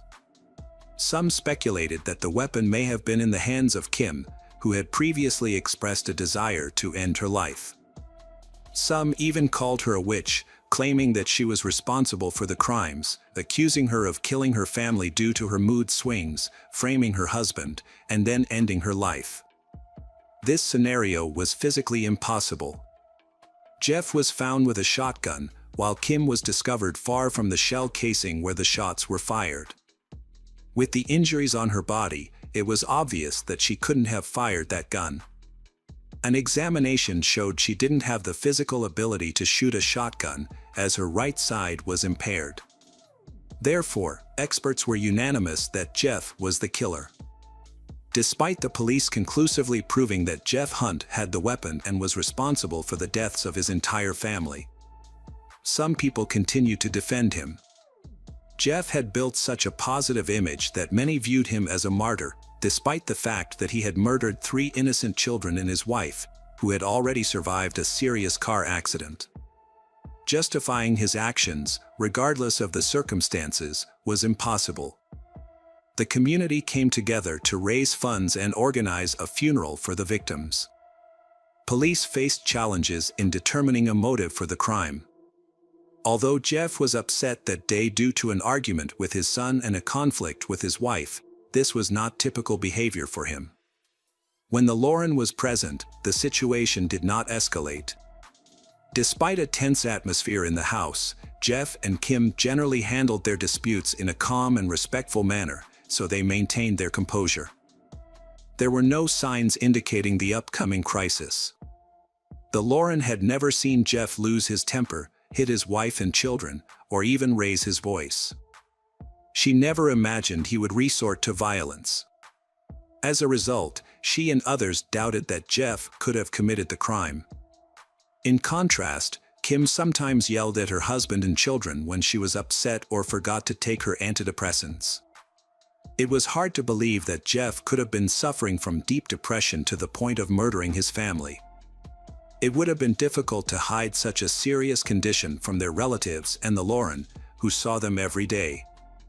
Yet, even she saw no signs that anything tragic was about to happen. Jeff did experience some financial difficulties, but they were manageable and did not stop him from supporting his family or seeking solutions. He was not the type to back down when faced with challenges, especially after carrying the weight of responsibility for many years. Police, gathering evidence over time, determined that the crime was not planned but was instead a spontaneous reaction. This was unusual for Jeff. He had plans for the next day and the upcoming week. Before the Lauren departed, he behaved like a responsible family man and caring father, preparing meals for the children for school and arranging a tennis match with a friend for the weekend. It was revealed that Jeff had been seeing a psychotherapist and had shared that he feared being left alone with the children if Kim were to leave him.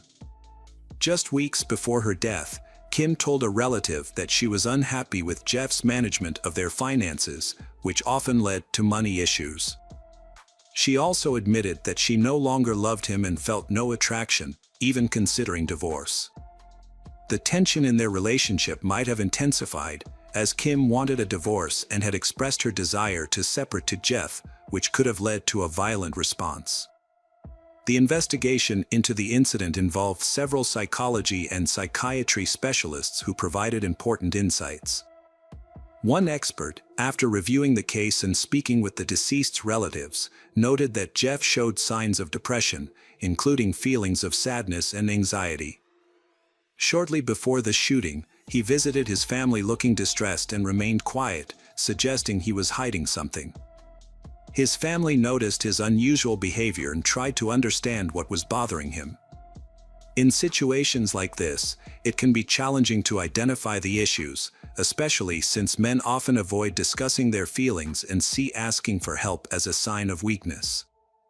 They typically keep their struggles to themselves, which can build up and eventually lead to an emotional outburst, sometimes with tragic consequences. Jeff may have battled his problems for many years while trying to maintain a normal life, hiding his struggles and worsening his situation. Psychologists suggest that he likely wanted to escape due to depression and a deep sense of hopelessness. His use of a firearm to inflict a single fatal injury indicates that he probably did not intend to harm his wife and children. The Lauren reported that Jeff appeared to be under immense pressure from various aspects of his life, including the challenges of caring for his sick wife, Kim, and her changed personality, which may have pushed him to a breaking point. Kim's family also felt that her condition had made life so difficult.